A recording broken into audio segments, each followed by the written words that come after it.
नमस्ते दोस्तों, स्वागत है आपका ऑडियो एडवेंचर 2.0 चैनल पर, जहां हम सुनाते हैं वो कहानियां जो दिल को छू जाएं और दिमाग हिला दें। आज बारी है चैप्टर 361 से 370 की। कहानी अब जिस मोड़ पर पहुंच चुकी है, वहां हर पल कुछ नया और हैरान करने वाला होने वाला है। रोमांच, एक्शन और सस्पेंस का लेवल अब और बढ़ने वाला है। अगर कहानी अच्छी लगे तो लाइक जरूर करें, अपने विचार कमेंट में बताएं और चैनल को सब्सक्राइब करना मत भूलना, क्योंकि आगे जो आने वाला है वो सच में कमाल का होने वाला है। 361 तीन सिर वाला दुष्ट मगरमच्छ। शून्य भूतलता अत्यंत भयानक है। विशेषकर क्रोधित होने के बाद शून्य भूतलता इतनी भयावह हो जाती है कि तीन नेत्रों वाले दुष्ट कुल के देवलोक विशेषज्ञ भयभीत हो जाते हैं। बेहतरीन नॉवल पढ़ने के लिए आप हमारे YouTube चैनल और Telegram premium channel audio journey के साथ जुड़ सकते हैं और उस लोक में वापस भाग जाना चाहते हैं जहां दुष्ट कुल निवास करता है। और तियान्यान शहर के असंख्य देवलोक विशेषज्ञ और सेनाएं भी इस दृश्य को देखकर स्तब्ध रह गई।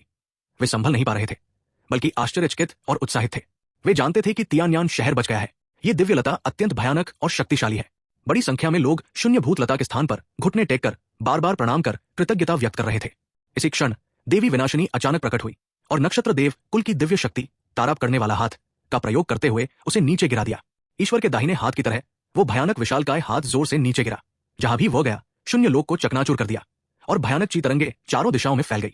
देवी विनाशिनी का आक्रमण का समय अत्यंत सटीक और चतुर था। ठीक उसी समय जब शून्य प्रेतलता ने लगभग 10 मिलियन त्रिनेत्र दुष्ट वंश के सदस्यों को निकल लिया, जिससे वे बुरी तरह भयभीत हो गए, उन्होंने आक्रमण करने का अवसर पा लिया। नहीं, धमाका! एक विशाल मशरूम बादल उठा और शक्तिशाली देवलोक विशेषज्ञों को छोड़कर 100 मील के दायरे में मौजूद सभी त्रिनेत्र दुष्ट वंश के सदस्य पूरी तरह से नष्ट हो गए। यद्यपि ये आक्रमण शून्य प्रेतलता जितना भयानक नहीं था, फिर भी इसने लगभग कई मिलियन त्रिनेत्र दुष्ट वंश के देवलोक विशेषज्ञों को खून से लथपथ कर दिया। अतुलनीय रूप से शुद्ध ऊर्जा की धाराएं देवी विनाशिनी के शरीर में प्रवाहित हुई। दुर्भाग्यवश वो पहले से ही परम सिद्धता देवलोक की हस्ती थी और ये ऊर्जाएं उनके शरीर में प्रवेश करने पर केवल संग्रहित हो सकती थी और उनकी साधना को आगे नहीं बढ़ा सकती थी। वे सभी ये बात जानते थे।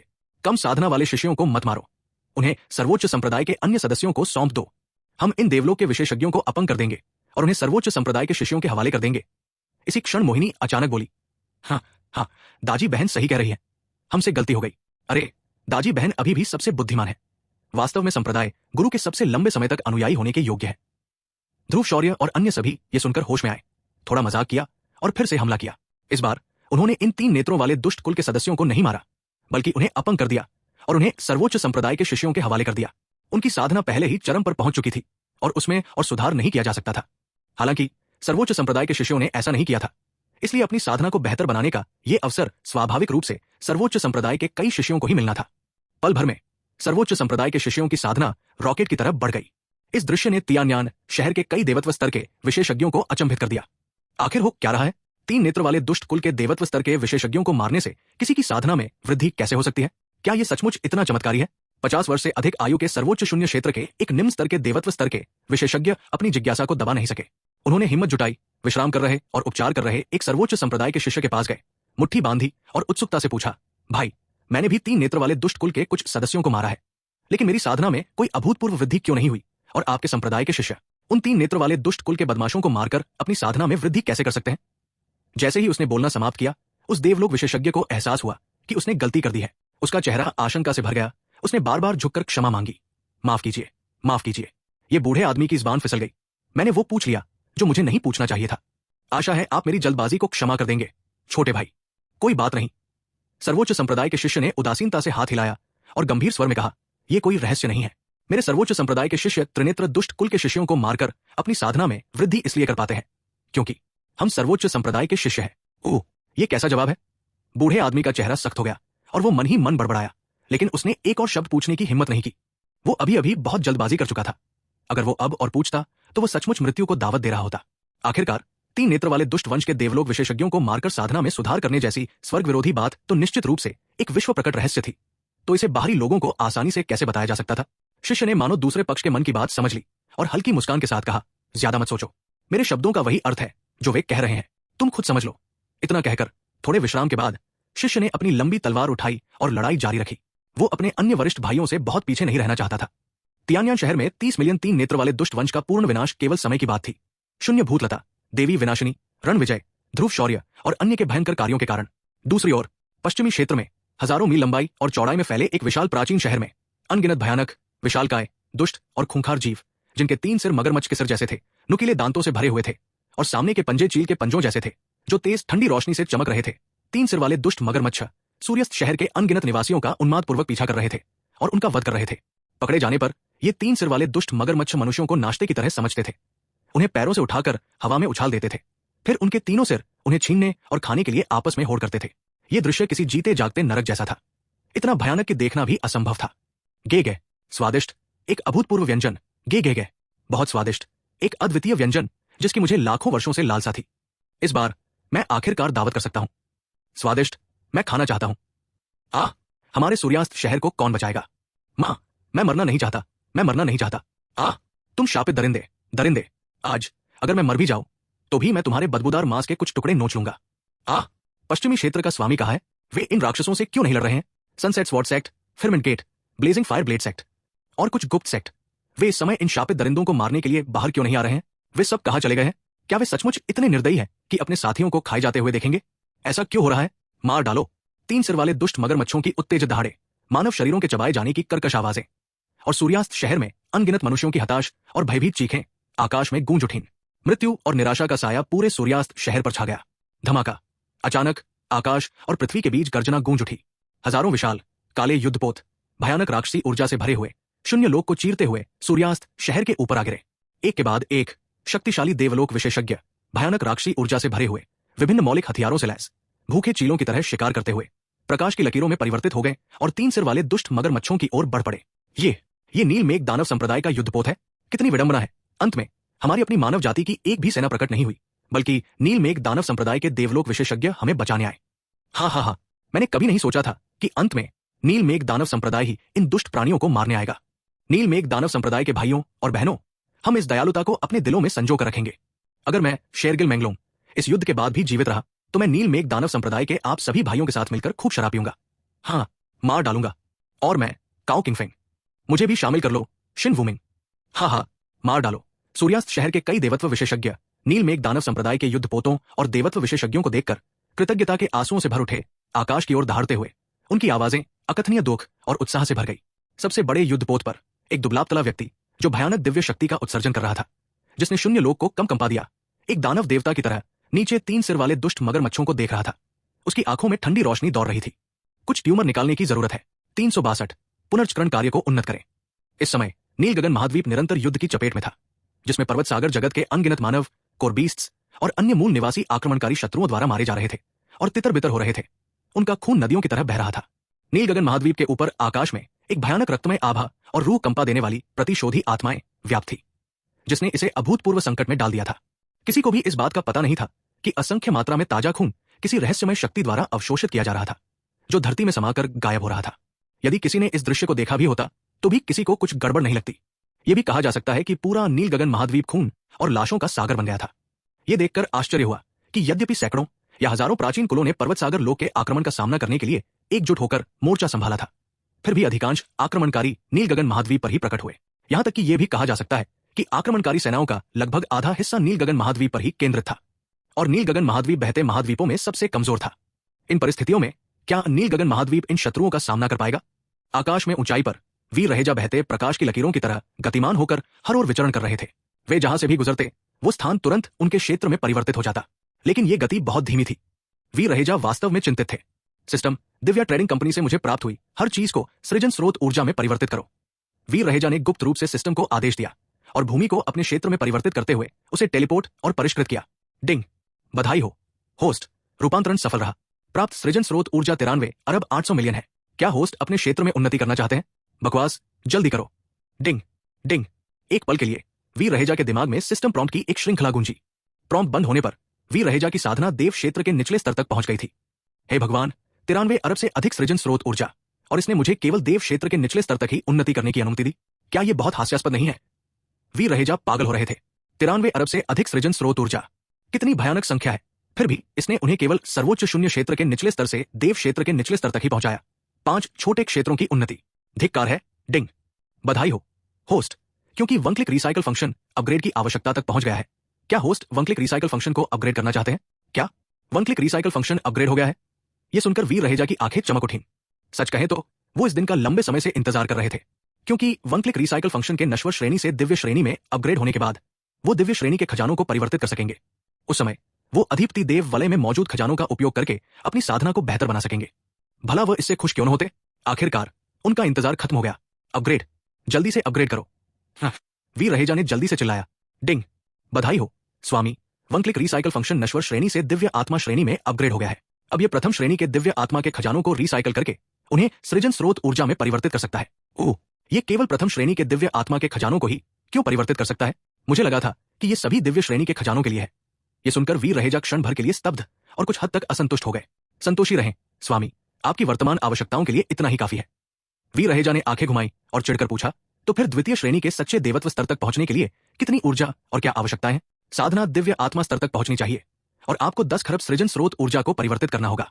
वीर रहेजा, शाओ ये के लिए एक क्लिक पुनर्चक्रण क्रिया सक्रिय करें। मैं महान पूर्णता देवत्व स्तर तक पहुंचना चाहता हूं। स्वामी किन खजानों को पुनर्चक्रित करना चाहते हैं? दिव्य सार पत्थर, दिव्य कलाकृतियां या दिव्य पौधे और दिव्य गोलियां? तो फिर दिव्य सार पत्थर। हालांकि उन्होंने सृजन सिक्कों और सृजन बिंदुओं के बदले में बहुत सारे दिव्य सार पत्थरों का उपयोग किया था, फिर भी उनके पास 90% से अधिक बचे थे जो उनके लिए खर्च करने के लिए पर्याप्त थे। जहां तक दिव्य गोलियों, दिव्य पौधों और दिव्य कलाकृतियों की बात है, हालांकि उनके पास बहुत सारे थे, लेकिन अभी आवश्यकता का समय था, इसलिए उन्हें अभी बर्बाद न करना ही बेहतर था। बेशक उनके पास दायर और आचार्य त्रिवेदी द्वारा दिए गए 2 स्थानिक दाव रिंग भी थे।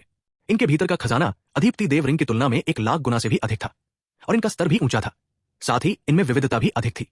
स्वाभाविक रूप से आचार्य त्रिवेदी और दायर ने इन 2 महान दाव रिंगों में मौजूद खजाने उनके अनंत विकास आदिम भ्रूण को उन्नत करने के लिए छोड़े थे। आखिरकार अनंत विकास आदिम भ्रूण को विकसित होने के लिए अपार संसाधनों की आवश्यकता होती है। हालांकि इन 2 स्थानिक दाव रिंगों में मौजूद खजाने की अभी आवश्यकता नहीं थी। अधिपति देव रिंग में मौजूद खजाना ही पर्याप्त था। डिंग, बधाई हो मेजबान, एक क्लिक रिसाइकल से 3 ट्रिलियन सृजन स्रोत ऊर्जा प्राप्त हुई है। अब क्षेत्र सफलता की शुरुआत हो रही है। सिस्टम से सुखद संकेतों की एक और श्रृंखला सुनाई दी और वीर रहेजा के चारों ओर की आभा एक उग्र ज्वार की तरह उमड़ पड़ी। हर लहर पिछली लहर से अधिक शक्तिशाली थी। यह तब हुआ जब उन्होंने अपनी क्षेत्रीय शक्ति का उपयोग करके अपनी सफलता की आभा को दबा दिया था, अन्यथा संपूर्ण पर्वत सागर जगत में शायद हलचल मच जाती। आखिरकार उसका यह अभूतपूर्व विकास इतना भयानक था। डिंग, बधाई हो स्वामी, आपकी साधना ने परम सिद्धि देवलोक में प्रवेश कर लिया है। हाँ, मैं अंततः फिर से परम सिद्धि देवलोक में पहुंच गया। यह एहसास कितना रोमांचक है। वीर रहेजा ने अपनी शक्ति का अनुभव किया और महसूस किया कि अब वो अपने पूर्व स्वरूप के सैकड़ों रूपों को मुक्के मारकर मार सकता है। वो बहुत शक्तिशाली हो गया था। यही अनंत विकास के आदिम भ्रूण का भयानक पहलू था। भले ही वे दोनों परम सिद्धि देवलोक में थे, फिर भी उनमें बहुत बड़ा अंतर था। वीर रहेजा ने अपने व्यक्तिगत गुणों पर नजर डाली और पाया कि उसका स्वास्थ्य, प्राणिकता अंक और आत्मा मूल्य एक भयानक स्तर तक बढ़ गए थे, जो पहले के समान स्तर से 100 गुना से भी अधिक थे, जिससे वह प्रसन्न हो गया। ऐसे में पृथ्वी को परिष्कृत करने की गति 100 गुना से भी अधिक तेज होगी, है ना? ये सोचकर वीर रहेजा ने तुरंत सृष्टि के प्राचीन शास्त्र को सक्रिय किया और सर्वोच्च सृजन प्रणाली के साथ मिलकर नीचे की भूमि को परिष्कृत करना शुरू कर दिया। अगले ही पल वीर रहेजा पृथ्वी के परिष्करण की गति देखकर चकित रह गए। ये बहुत तेज था, सचमुच बहुत तेज। मात्र 1 सेकंड में 10 लाख वर्ग किलोमीटर क्षेत्र परिष्कृत हो गया। ये कैसी भयानक गति थी। परिष्करण की इस गति से वो जल्द ही तृतीय श्रेणी के डोमेन लॉर्ड बन जाएंगे, है ना? क्षेत्र शक्ति कई गुना, यहां तक कि 10 गुना भी बढ़ जाएगी। उस समय उन आक्रमणकारियों को मारना और भी तेज और आसान होगा। उफ, मेरे मानव जाति के विरुद्ध सांठगांठ करने वाले अनेक प्राचीन कुलों के बूढ़े कुत्तों, तुमने अपनी योजनाओं में गड़बड़ी कर दी है। तुम शायद कभी कल्पना भी नहीं कर सकते कि शियाओ वर्मा के पास सर्वोच्च सृजन प्रणाली है और तुम्हारे घृणित तरीके पूरी तरह से बेकार है। शियाओ वर्मा तुम्हें दिखाएगा कि कैसे वो तुम्हारे कुलवासियों का निर्दयता पूर्वक सहार करेगा। वो उन्हें अपमानित करने के लिए दृढ़ संकल्पित था। विशेषकर जब वीर रहेजा ने सोचा कि इस मामले के कारण दायर को भी उसे छोड़कर जाना पड़ा, तो उनके हृदय में क्रोध की आग भड़क उठी। ये सोचकर वीर रहेजा ने तुरंत अपनी पूरी शक्ति से परिश्रम करना शुरू कर दिया। कुछ समय के लिए उनका स्वास्थ्य, प्राण शक्ति और आत्मा का मूल्य अत्यंत भयावह दर से गिरने लगा। जब उन्होंने देखा कि ये सब लगभग समाप्त होने वाले हैं, तो वीर रहेजा ने अपना हाथ हिलाया और विभिन्न प्रकार की दर्जनों सर्वोच्च श्रेणी की दिव्य औषधीय गोलियां मिठाई की तरह उनके मुंह में आ गई, जिससे उनकी हानि की भरपाई तेजी से हो गई। साथ ही रास्ते में मिलने वाले सभी आक्रमणकारियों को उन्होंने बेरमी से नष्ट कर दिया। उन्हें न केवल सृजन स्रोत ऊर्जा भंडार में संचित सृजन स्रोत ऊर्जा की भारी मात्रा प्राप्त हुई, बल्कि उनके रथ की ऊर्जा और दिव्य आत्मा को भी उन्होंने आत्मसात कर लिया। क्योंकि उनका वर्तमान भौतिक शरीर अनंत विकास के आदिम भ्रूण से संघनित हुआ था, इसलिए वे स्वर्ग और पृथ्वी की सभी चीजों को ग्रहण करके विकसित हो सकते थे और स्वाभाविक रूप से वे रथ ऊर्जा को भी ग्रहण कर सकते थे, जिसका प्रभाव असाधारण रूप से अच्छा था। यह केवल सबसे निम्न श्रेणी का अनंत विकास का आदिम भ्रूण था। एक बार जब यह अत्यंत उच्च स्तर तक विकसित हो जाता, तो पूरी दुनिया को निगलना सहज हो जाता। वीर रहेजा ने अपनी आत्मा अग्नि की श्रेणी बढ़ाने के लिए स्वयं दिव्य आत्मा को ग्रहण नहीं किया, बल्कि इसे 9 पाताल लोक के कारागार टावर में 9 पाताल लोक के सैनिकों द्वारा ग्रहण किया गया था। जारी रखो, वीर रहेजा ने धीमी आवाज में पुकार लगाई, अपनी क्षेत्रीय शक्ति को जुटाया और अगले स्थान पर टेलीपोर्ट हो गए और नरसंहार शुरू कर दिया। इसके अतिरिक्त सभी पाठकों को उनके उदार दान के लिए धन्यवाद, धन्यवाद, धन्यवाद। हाल ही में कई अपडेट आएंगे और मुझे आशा है कि सभी को पढ़ना अच्छा लगेगा। 363, मैं चाहता हूं कि वो मर जाए। क्या आप मेरी मदद कर सकते हैं? यिन यांग महाद्वीप पर, यिन यांग दिव्य संप्रदाय के भीतर असंख्य ऊंचे शिखरों के बीच रोलान शिखर नामक एक विशाल शिखर था। यह सर्वोच्च गुरु की भक्ता रिया सिंघानिया का निवास स्थान था। इस समय रोलान शिखर के एक सुंदर प्रांगण में, जो स्वर्ग के समान प्रतीत होता था, रिया सिंघानिया एक पतले घूंघट में लिपटी हुई थी, जो उसके सुडौल शरीर को खूबसूरती से निखार रहा था। उसका शरीर कोमल और निर्मल था और उसका चेहरा आकर्षण और कामुकता से परिपूर्ण था। वो एक हटे-कटे अधेड़ उम्र के पुरुष की बाहों में लेटी हुई थी। उसकी पतली जेड जैसी उंगलियां पुरुष की छाती पर गोलाकार निशान बना रही थी। क्या ये दोनों वही रिया सिंघानिया नहीं थे जिन्हें वीर रहेजा ने सर्वोच्च संप्रदाय से निकाल दिया था, और सर्वोच्च गुरु जो यिन यांग दिव्य संप्रदाय के एक महान गुरु थे? इसके अलावा रिया सिंघानिया से निकलने वाली आभा इतनी प्रबल थी कि वो महान पूर्णता डोंगाटियन क्षेत्र तक पहुंच चुकी थी। ये गति अविश्वसनीय रूप से तीव्र थी। हर कोई वीर रहेजा नहीं बन सकता था, वो एक अपवाद था। इसलिए रिया सिंघानिया का इतनी कम समय में साधना करके महान सिद्धि डोंगाटियन क्षेत्र तक पहुंचना वाकई बहुत बड़ी उपलब्धि थी। मेरे प्यारे भाई, तुम बड़े शरारती हो। मैं तो मानो बिखर ही रही हूं। हाँ, परम गुरुजी ने दिल खोलकर हंसते हुए कहा। उनके चेहरे पर विजय का भाव था। कुछ देर तक दोनों के बीच हल्की फुल्की बातचीत के बाद रिया सिंघानिया ने अचानक आह भरी। पता नहीं ये शापित आक्रमणकारी कब तक नष्ट होंगे। ओह, वैसे प्यारे भाई, मैंने सुना है कि नील गगन महाद्वीप में सबसे ज्यादा आक्रमणकारी है और वो पतन के कगार पर है। क्या ये सच है या झूठ? हाँ, सच है। मुझे नहीं पता दुष्ट कुल और अन्य प्राचीन कुल क्या सोच रहे हैं, लेकिन ज्यादातर आक्रमणकारी नील गगन महाद्वीप में ही है। खैर, ये तो अच्छी बात है। हाँ, इसका मतलब यह था कि नील गगन महाद्वीप का भाग्य दूसरों के लिए मायने नहीं रखता। अगर ये जीवित रह सकता तो रहता, अगर नहीं तो नष्ट हो जाता। एक बहुत ही सरल सिद्धांत। क्या आप चिंतित हैं? परम गुरु ने अचानक अपनी भौहें उठाई और बोलते हुए उनकी उंगलियों ने एक उभार को मरोड़ दिया, जिससे रिया सिंघानिया ने धीरे से सांस ली। आप परेशान कर रहे हैं प्रिय भाई। आप जानते हैं कि मेरा मतलब वो नहीं है। मैं बस इस बात से चिंतित हूं कि एक दिन जब वे आक्रमणकारी नील गगन महाद्वीप पर कब्जा कर लेंगे तो वे अन्य महाद्वीपों पर भी आक्रमण करेंगे, जैसे कि हमारा यिन यांग महाद्वीप। आखिर वे दुष्ट कुल और इस क्षेत्र के बाहर के कई अन्य प्राचीन कुल हैं। चिंता मत करो, वे बस कुछ बदमाश है। जल्द ही उनका पूरी तरह से सफाया हो जाएगा। परम गुरु ने अहंकार से भरे चेहरे के साथ कहा। हालांकि ये एक अराजक युग था, ये एक समृद्ध युग भी था। स्वर्ग और पृथ्वी की मूल ऊर्जा और विधि शक्ति दोनों इतिहास में अपने उच्चतम स्तर पर पहुंच चुकी थी। ऐसे भव्य युग में पर्वत सागर जगत के 72 महाद्वीपों से अनगिनत शक्तिशाली योद्धा उभरेंगे। इन योद्धाओं के साथ इन आक्रमणकारियों को हराना कोई मुश्किल काम नहीं होगा, इसलिए वो भयभीत नहीं था। इसके अलावा वो परम सिद्धि देवलोक से केवल एक कदम दूर था। एक बार जब वो सिद्धि प्राप्त कर लेगा तो वो यिन यांग दिव्य संप्रदाय में सर्वोपरि और यिन यांग महाद्वीप का परम स्वामी बन जाएगा। हे, ये सही है। आखिरकार मेरा प्रिय भाई परम सिद्धि देवलोक के शिखर पर है। वो बहुत शक्तिशाली है। ये सोचकर रिया सिंघानिया भावुक हो उठी, क्योंकि उस समय सर्वोच्च संप्रदाय के चरणों में मिले सर्वोच्च महागुरु, जो केवल बाहर यात्रा कर रहे थे, उनके क्लोन थे। उनके वास्तविक स्वरूप की साधना परम सिद्धि महाशून्य लोक की नहीं, बल्कि परम सिद्धि देवलोक की थी। इसलिए परम गुरुदेव यिन यांग दिव्य संप्रदाय के शीर्ष 5 शक्तिशाली व्यक्तियों में से एक थे। और क्योंकि वह परम गुरुदेव की सबसे प्रिय महिला थी, उनका दर्जा इतना ऊंचा था कि यिन यांग दिव्य संप्रदाय के गुरुदेव को भी उनके सामने झुकना पड़ता था। अचानक रिया सिंघानिया को वीर रहेजा की याद आई, जिसने उसे परम संप्रदाय से एक आवारा कुत्ते की तरह निकाल दिया था। उसने सोचा कि क्या वह अब भी जीवित है। वास्तव में वो वीर रहेजा के प्रति कुछ हद तक कृतज्ञ महसूस कर रही थी। अगर उसने उसे उस समय परम संप्रदाय से न निकाला होता तो वो यिन यांग दिव्य संप्रदाय के परम गुरुदेव से कैसे मिल पाती, यिन यांग महाद्वीप कैसे आ पाती और उस विपत्ति से कैसे बच पाती। सब कुछ भाग्य का खेल था। वीर रहेजा, हे वीर रहेजा, तुम कल्पना भी नहीं कर सकते कि ये युवती अब कितना गौरवशाली जीवन जी रही है। अब तक तो तुम शायद जंगल में कंकाल बन चुके होगे, है ना? नहीं नहीं, मैंने सुना है कि दुष्ट कुल के लोग इंसानों को खाना पसंद करते हैं। शायद तुमने दुष्ट कुल का पेट भर दिया हो। अचानक ऊर्जा बचाने के लिए सोने का नाटक कर रहे परम गुरु ने अपना हाथ पलटा और एक अनमोल संचार पर्ची निकाली। उसे खोलते ही उनके मन में एक सूचना आई। यह देखकर रिया सिंघानिया उत्सुक तो हुई, लेकिन समझदारी से चुप रही। वो एक बुद्धिमान स्त्री थी। वो कभी भी वो नहीं पूछती थी जो उसे नहीं पूछना चाहिए था। आज्ञाकारी और समझदार थी और अत्यधिक कुशल भी थी, जिसके कारण वो परम गुरु की कई स्त्रियों में सबसे अलग और सबसे प्रिय बन गई थी। ओह, परम संप्रदाय नष्ट नहीं हुआ और उस बदमाश वीर रहेजा ने एक ही झटके में दिव्या ट्रेडिंग कंपनी की असली पहचान यानी 3 नेत्रों वाले दुष्ट वंश का पर्दाफाश कर दिया और उसे नष्ट भी कर दिया। दिलचस्प, बहुत दिलचस्प। लगता है ये लड़का साधारण नहीं है। रिया सिंघानिया का कोमल शरीर कांप उठा। परम संप्रदाय, वीर रहेजा, दिव्या ट्रेडिंग कंपनी को नष्ट कर दिया? ये कैसे संभव है? वो ठीक कैसे हो सकता है? अब वो सर्वोच्च संप्रदाय के उस दूरस्थ कोने की तुच्छ चींटी नहीं, बल्कि सर्वोच्च महागुरु की प्रियतमा थी। उसका ज्ञान और अनुभव असीम रूप से विस्तारित हो चुका था, इसलिए वो स्वाभाविक रूप से जानती थी कि दिव्या ट्रेडिंग कंपनी का क्या अर्थ है। ये नील गगन महाद्वीप की सबसे बड़ी व्यापारिक कंपनी थी, जिसकी विरासत 5 मिलियन वर्ष पुरानी थी। और अब इसे उस दुष्ट वीर रहेजा ने नष्ट कर दिया। रिया सिंघानिया ने अविश्वास भरी नजरों से सर्वोच्च महागुरु का हाथ पकड़ा और उत्सुकता से पूछा, प्रिय भाई, आपने अभी कहा कि न केवल सर्वोच्च संप्रदाय नष्ट नहीं हुआ, बल्कि वो दुष्ट वीर रहेजा मरा भी नहीं, और उसने नील गगन महाद्वीप के नंबर एक व्यापारिक कंपनी दिव्या ट्रेडिंग कंपनी को भी नष्ट कर दिया। लगता है इस बच्ची को कोई असाधारण अवसर मिला है। सर्वोच्च महागुरु को थोड़ी झुंझलाहट हुई। अगर उन्हें यह पता होता तो उन्हें उस समय और अधिक प्रश्न पूछने चाहिए थे। तो फिर वीर रहेजा पर मिलने वाला अवसर उन्हीं का होना चाहिए था, है ना? उन्होंने गलत अनुमान लगाया।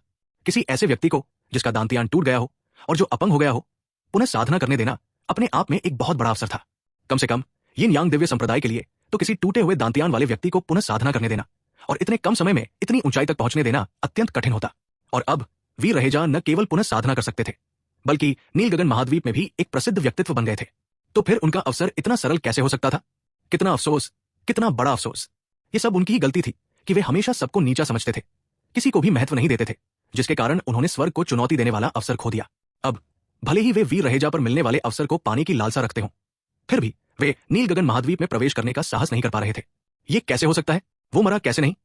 रिया सिंघानिया को जब कोई निश्चित उत्तर नहीं मिला तो वो व्याकुल होकर बार बार असंभव शब्द बुदबुदाने लगी। अभी अभी उसने ये मान लिया था कि वीर रहेजा ने दुष्ट कुल के आंतरिक अंगों को खा लिया है। परिणाम स्वरूप दूसरा पक्ष न केवल मरा नहीं, बल्कि शक्तिशाली रूप से पुनर्जीवित भी हो गया है। प्रिय भाई, मैं उसे मरवाना चाहती हूं। क्या आप मेरी मदद कर सकते हैं? अचानक रिया सिंघानिया ने परम गुरु की ओर देखा और घोर क्रोध और घृणा से भरे चेहरे से पूछा। 364 9 पाताल कारागार टॉवर के दूसरे स्तर को खोलें। परम गुरु ने दुष्टतापूर्ण मुस्कान के साथ कहा, चिंता मत करो, वो ज्यादा देर तक जीवित नहीं रहेगा। रिया सिंघानिया ने परम गुरु की ओर बड़ी उत्सुकता से देखा। रिया सिंघानिया की भावनाओं को भांपते हुए परम गुरु ने हल्की मुस्कान के साथ कहा, मुझे एक रहस्यमय स्रोत से पता चला है कि भले ही उस दुष्ट वीर रहेजा ने दिव्या ट्रेडिंग कंपनी का पर्दाफाश करके उसे नष्ट कर दिया, लेकिन वो कंपनी नील गगन महाद्वीप पर स्थित त्रिनेत्रिक वंश की मात्र एक चौकी थी। त्रिनेत्रिक वंश के असली शक्तिशाली लोग दिव्यादृष्टि गुप्त क्षेत्र में छिपे हुए हैं। इतना ही नहीं, उनकी संख्या संभवतः करोड़ों में है। क्या यह सच है? यह सुनकर रिया सिंघानिया ने परम गुरु की ओर अत्यंत प्रसन्नता और उत्साह से देखा। इतना ही नहीं, चूंकि नील गगन महाद्वीप इस भीषण आपदा का मुख्य युद्ध क्षेत्र है, इसलिए दिव्य दृष्टि गुप्त लोक में स्थित 3 नेत्रों वाला दुष्ट कुल इसका मात्र एक हिस्सा है। इनके अलावा 70 से 80% प्राचीन कुल के शक्तिशाली लोग नील गगन महाद्वीप में बिखरे हुए हैं। जरा सोचिए, ऐसी विकट परिस्थिति में क्या वो बालक बच पाएगा? अफसोस की बात यह है कि उस बालक के शरीर में जो अवसर है, मुझे डर है कि मैं उसे इस जीवन में कभी प्राप्त नहीं कर पाऊंगी। हालांकि रिया सिंघानिया ने सर्वोच्च गुरु की बात की आह नहीं सुनी। वीर रहेजा, इस बार देखते हैं तुम कैसे मरते हो। हाँ, ये नीच बदमाश सचमुच 1000 टुकड़ों में काटे जाने के लायक है। शहर के सभी निवासियों को मृत देखकर, खून के तालाबों में बदलते देखकर और खून से लथपथ टूटी हुई शहर की दीवारों को देखकर, जबकि शून्य लोक में अनगिनत क्रोधित आत्माएं शोकपूर्ण और विषैली चीखें निकाल रही थी, वीर रहेजा का हृदय एक भयानक हत्या के इरादे से भर गया। कितना दुखद! ये सचमुच बहुत दुखद था। करोड़ों लोगों का एक विशाल शहर पूरी तरह से नष्ट हो गया। ये कितना अमानवीय, कितना क्रूर और निर्दयी था। इस क्षण वीर रहेजा का सभी आक्रमणकारियों का संहार करने का संकल्प पहले से कहीं अधिक दृढ़ हो गया। 3 आंखों वाला दुष्ट कुल, 3 सिर वाला दुष्ट मगरमच्छ, अस्थि कुल, दिव्य मानव कुल इत्यादि, तुम सब बस प्रतीक्षा करो। वीर रहेजा ने गहरी सांस ली और अपने हृदय में उमड़ते हत्या के इरादे को नियंत्रित करने के बाद उसका मन जागृत हुआ। उन्होंने 9 पाताल लोक के प्राचीन कारागार सूत्र को सक्रिय किया, जिसका उद्देश्य शून्य लोक में विराजमान असंख्य द्वेषी आत्माओं को पुनर्जन्म में भेजना था, परंतु वे असफल रहे। शून्य लोक में विराजमान असंख्य द्वेषी आत्माएं और प्राण अत्यधिक द्वेष और अनिच्छा से भरे हुए थे, इसलिए उन्होंने पुनर्जन्म लेने से स्पष्ट इनकार कर दिया। इस प्रकार वीर रहेजा असहाय हो गए। तुरंत ही वीर रहेजा का चेहरा बदल गया जब उन्होंने पूरे विशाल नगर में व्याप्त असंख्य द्वेषी आत्माओं को देखा और धीरे से कहा, ठीक है, चूंकि तुम में से कोई भी पुनर्जन्म लेने और पुनः जन्म लेने को तैयार नहीं है, तो मेरे 9 पाताल लोक के सैनिक बन जाओ। तुम अपने द्वेषों का बदला स्वयं लोगे। शायद द्वेषी आत्माओं ने उनके शब्दों को भांप लिया, क्योंकि 9 पाताल लोक के कारागार के द्वार खुलते ही असंख्य द्वेषी आत्माएं उन्मादपूर्वक अंदर घुस गई और अमर एवं अविनाशी 9 पाताल लोक के सैनिकों में परिवर्तित हो गई। ये देखकर वीर रहेजा ने राहत की सांस ली। इसके बाद वीर रहेजा ने अकल्पनीय मात्रा में सृजन सिक्के खर्च करके इन 9 पाताल लोक सैनिकों के पद को तेजी से उन्नत किया। जैसे जैसे उसका क्षेत्र तेजी से बढ़ता गया, उसने जिन आक्रमणकारियों का संहार किया, उनकी संख्या कम से कम 8 लाख बल्कि 10 लाख तक पहुंच गई और उनकी सभी दिव्य आत्माओं को 9 पाताल लोक के टावर ने निगल लिया। उसी समय अन्यायपूर्ण ढंग से मरने वाली मानव जाति की आत्माओं का एक हिस्सा भी 9 पाताल लोक के टावर में प्रवेश कर गया और 9 पाताल लोक सैनिकों में परिवर्तित हो गया। वर्तमान में 9 पाताल लोक सैनिकों की संख्या 370 मिलियन से अधिक हो चुकी थी। इतनी बड़ी संख्या का कारण स्वाभाविक रूप से उसके सामने स्थित इस अनाम विशाल शहर से संबंधित था। भारी मात्रा में सृजन सिक्कों के खर्च होने के कारण ये नवपरिवर्तित 9 पाताल लोक सैनिक अविश्वसनीय रूप से भयानक गति से उन्नत होते चले गए। हालांकि वीर रहेजा को अभी भी समय कुछ ज्यादा ही लग रहा था। सिस्टम, क्या इन्हें परिवर्तित करने में वाकई 3 दिन लगते हैं? क्या समय कम नहीं किया जा सकता? हे स्वामी, नौ पाताल लोक के प्राचीन कारागार सूत्र का स्तर बढ़ा दीजिए। आपका मतलब है कि जैसे ही मैं नौ पाताल लोक के प्राचीन कारागार सूत्र को गहनता से समझ लूंगा, नौ पाताल लोक के सैनिकों को रूपांतरित करने में लगने वाला समय कम हो जाएगा। जी हाँ, उस समय नौ पाताल लोक कारागार मीनार और भी अधिक ठोस हो जाएगी और उसकी कार्यक्षमता भी बढ़ जाएगी। बिल्कुल, यदि नौ पाताल लोक के सैनिकों का स्तर एक निश्चित स्तर तक पहुंच जाता है तो नौ पाताल लोक कारागार मीनार के ठोस होने की प्रक्रिया भी तेज हो जाएगी। अच्छा, तो अगले कुछ समय के लिए मैं नौ पाताल लोक के प्राचीन कारागार सूत्र को समझने पर पूरा ध्यान केंद्रित करूंगा। यह सुनकर वीर रहेजा ने सिर हिलाया। तुरंत ही नई भूमि को अपने क्षेत्र में एकीकृत करते हुए उन्होंने अपने मन का एक हिस्सा नौ पाताल लोक के प्राचीन कारागार सूत्र के रहस्यों को समझने में भी लगा दिया। नौ पाताल प्राचीन कारागार सूत्र एक सर्वोच्च मनसाधना तकनीक थी जिसे उसने स्वर्णग्नि संप्रदाय के प्राचीन पूर्वज की हत्या करने के बाद 10,000 से अधिक असंतुष्ट आत्माओं के पुनर्जन्म में प्रवेश में सहायता करने के लिए प्रणाली के सुझाव पर प्राप्त किया था। इसका दर्जा महाआत्मा ग्रंथ के समान था जो 18 खंडों में विभाजित था। वर्तमान में उसने केवल दूसरे खंड की लघु उपलब्धि को ही समझा था। कहने का तात्पर्य यह है कि 18 मंजिला नौ पाताल कारागार टावर में से उसने केवल दूसरी मंजिल के एक छोटे से हिस्से को ही खोला था और नौ पाताल नरक सैनिकों का दर्जा केवल सर्वोच्च शून्य क्षेत्र के निचले स्तर तक ही पहुंचा था। यह काफी शर्मनाक था कि उसने नौ पाताल प्राचीन कारागार सूत्र जैसी सर्वोच्च मनसाधना तकनीक को ठीक से नहीं समझा था। अपने वर्तमान स्तर पर वो नौ पाताल प्राचीन कारागार सूत्र के तीसरे खंड तक पूरी तरह से समझ सकता था, जिससे नौ पाताल कारागार टावर की तीसरी मंजिल खुल जाती। उस समय वो निम्न स्तर के दिव्य आत्मा क्षेत्र के नौ पाताल लोक सैनिकों की साधना भी कर सकता था। नौ पाताल लोक कारागार एक चमत्कारिक और स्वर्ग विरोधी अस्तित्व था।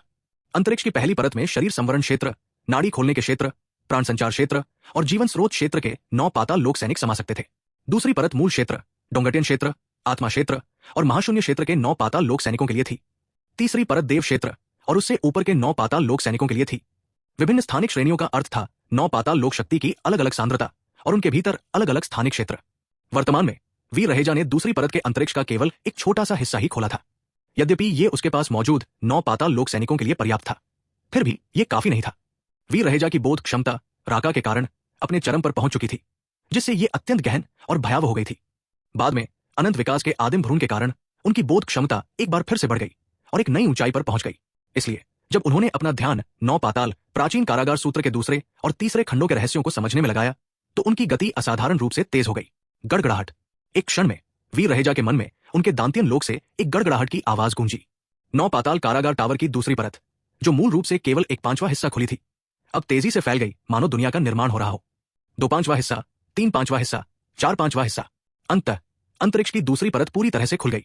लाखों महाशून्य क्षेत्र के नौ पाताल नरक सैनिक मानो बुलाए गए हों, अंतरिक्ष की पहली परत से अंतरिक्ष की दूसरी परत की ओर उड़ गए। इसके बाद उनकी आभा अविश्वसनीय रूप से भयानक गति से बढ़ गई।